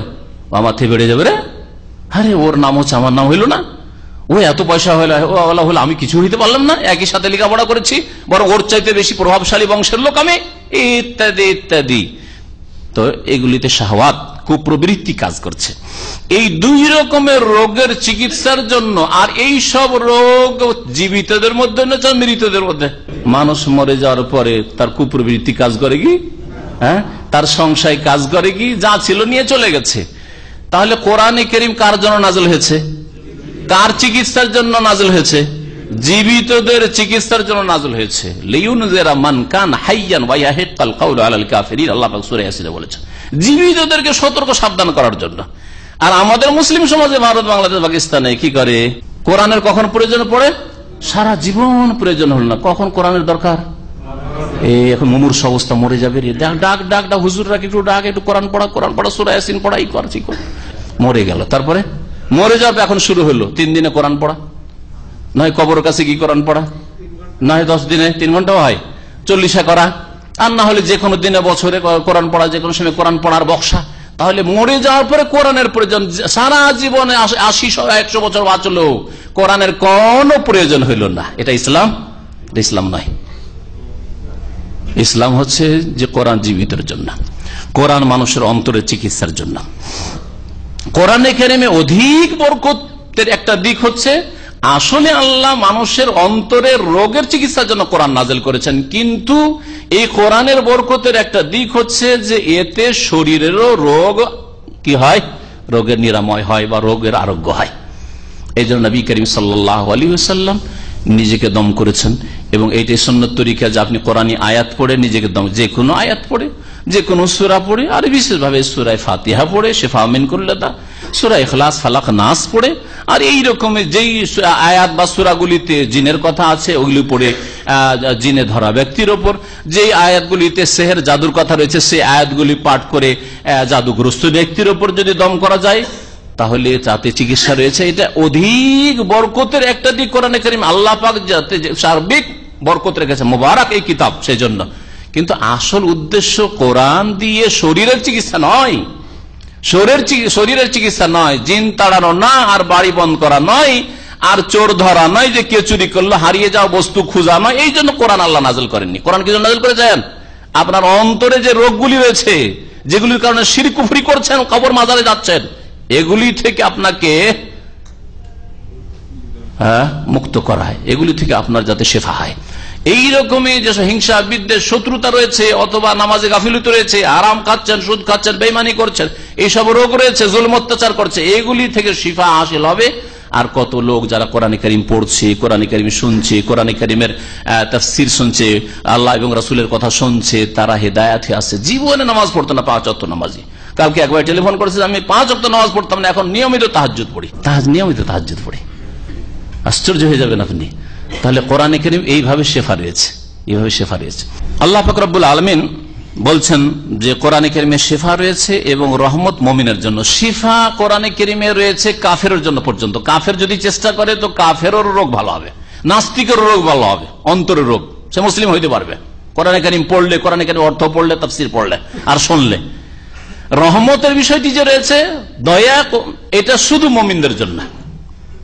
দয়ার ক্ষেত্রে আল্লাহ পাক রব্বুল কোরআনে কারীমকে রহমতের উপায় করেছেন একমাত্র মুমিনের জন্য। শিফা নিল না, রোগের চিকিৎসা করলো না, অন্তর থেকে কুফরি তাড়ালো না, শিরিক তাড়ালো না, বিদআত তাড়ালো না, বেনামাজি হওয়া তাড়ালো না, পাপে ডুবে থাকলো, হারাম খাওয়া তাড়ালো না, এইসব রোগ ভালো করলো না, তাহলে তার জন্য রহমত হবে না। রহমত হবে শুধু মুমিনদের জন্য। ওয়ালা ইয়াজিদু যালিমিনা ইল্লা খাসারা। আর জালেমদের ক্ষতি শুধু বৃদ্ধি পায় এই কোরআন দিয়ে। পক্ষান্তরে যারা জালেম, জালেম মানে যে কোনো পাপী, যে কোনো পাপী, শিরক করা জালেম হোক, আর ফরজ ওয়াজিব ছাড়া জালেম হোক, আর হারাম নাজায়েজ কাজ করা, আল্লাহর হক নষ্ট করা জালেম হোক, রোজার দিনে রোজা রাখলো না রমজান মাসে সেই রকম জালেম হোক, যাকাত দিল না সেই রকম জালেম হোক, আর না হয় মানুষের জুলুমকারী জালেম, এতিম বিধবার জুলুম করলো, গরিবের জুলুম করলো, এইরকম জালেম হোক, মানুষকে খুন করলো, জেনা করলো ইত্যাদি জালেম হোক, যে কোনো রকমের জালেম হোক না কেন, জালেমদের ক্ষতি বৃদ্ধি পায় কোরআনে কারীম দিয়ে। আল্লাহ পাক বলছেন, কেমন কথা, জালেমদের লাভ তো হয় না, উল্টা ক্ষতি হয়। খুব সহজ ভাষায়, তাই না? কেমন করে? আমি একটা উদাহরণ দিই, আমার অনেক বক্তব্য বলেছি এটা। ঘি দিয়ে সবার কিন্তু শরীর ভালো হয় না। ঘি খেলে আর দুধ খেলে সবার কিন্তু শরীর স্বাস্থ্য ভালো হয় না, সবার জন্য পুষ্টিকর খাদ্য নয় এটা। কিন্তু পেটে যদি নাড়ি ঠিক থাকে আর যদি দুধকে হজম করতে পারে, ঘিকে হজম করতে পারে, তাহলে তো শরীরটা ভালো হয় ঘি খেয়ে। হ্যাঁ, আর দুধ খেয়ে আজ যদি নাড়ি দুর্বল, লিভার কমজোর, তাহলে কি হয়? একেবারে অবস্থা খারাপ করে দেবে। হ্যাঁ, ডায়রিয়া, পাতলা পায়খানা ধরে দেবে, বিছানা ধরে দিবে। যে ওই রকমই অবস্থা। তো যারা কোরআনে কারীম থেকে চিকিৎসা নিতে চাইবে তাদের জন্য তাতে রহমত রয়েছে। আর যারা চিকিৎসা নিতে চাইবে না কোরআনে কারীম, আমি মানি না, আমি শুনবো না, শুনতে বলছেন, আমার সময় নেই। ও কোরআন কথা শুনবে না, রাসূলের হাদিসের কথা শুনবে না, ইসলামিক বক্তব্য শুনতে বলেন শুনবে না, অথচ ইন্টারনেটে গান শুনছে, বাজনা শুনছে, ছবি দেখছে, ফিল্ম দেখছে, নোংরা সাইট ভিজিট করছে, কিন্তু আল্লাহ এবং রাসূলের কথা শুনবে না। তাহলে ক্ষতিগ্রস্ত হবে। ওর মধ্যে এই যোগ্যতা নেই যে কোরআনে কারীমের এই যে আল্লাহ পাক বরকত রেখেছে একে হজম করবে, হজম করার মতো ক্ষমতা যেহেতু নেই, সেই জন্য অধিক ক্ষতিগ্রস্ত হবে। যেমন ঘি খেয়ে, দুধ খেয়ে রোগী ব্যক্তি যার পেট খারাপ সে আরো বেশি ক্ষতিগ্রস্ত হয়। না খেয়ে ভালো ছিল, বিরিয়ানি খেয়ে নেন আর ঘি পোলাও খেয়ে নেন, পেট খারাপ হয়ে গেল। আজকে ভাই পেটটা খারাপ হয়েছে কেন? বলছে আজকে ঘি দেওয়া পোলাও সেজন্য পেট খারাপ হয়েছে। হয় না, হয় না? হ্যাঁ, পেটটা কমজোর সেই জন্য। তো এইরকম হচ্ছে জালেম, কাফের আর গুনাহগাররা। আল্লাহ বলছেন, যখন আমি অনুগ্রহ করি কোন মানুষের ওপর, আরাজা, মানুষের বদস্বভাব আল্লাহ উল্লেখ করেছেন, তখন মানুষ বিমুখ হয়ে যায়। আল্লাহ যখন অনুগ্রহ করে, পেলেই, যতক্ষণ পাইনি ততক্ষণ, পেয়ে গেলে ভুলে যায় আল্লাহ। ওয়ানা আবে জানেবিহি, আর সে দূরে সরে বসে, দূরে অবস্থান নেই। ওয়ানা আবে জানেবিহি, সে নিজেকে দূরে সরিয়ে নেই। ওয়াইদা মাসসাহু শাররু, আর যখন তাকে অনিষ্ট স্পর্শ করে, যদি বিপদে আপদে পড়ে, কানায়া উসা, তখন হতাশ হয়ে যায়, হতাশ হয়ে যায়। এখানেই আজকের তাফসীর শেষ করছি।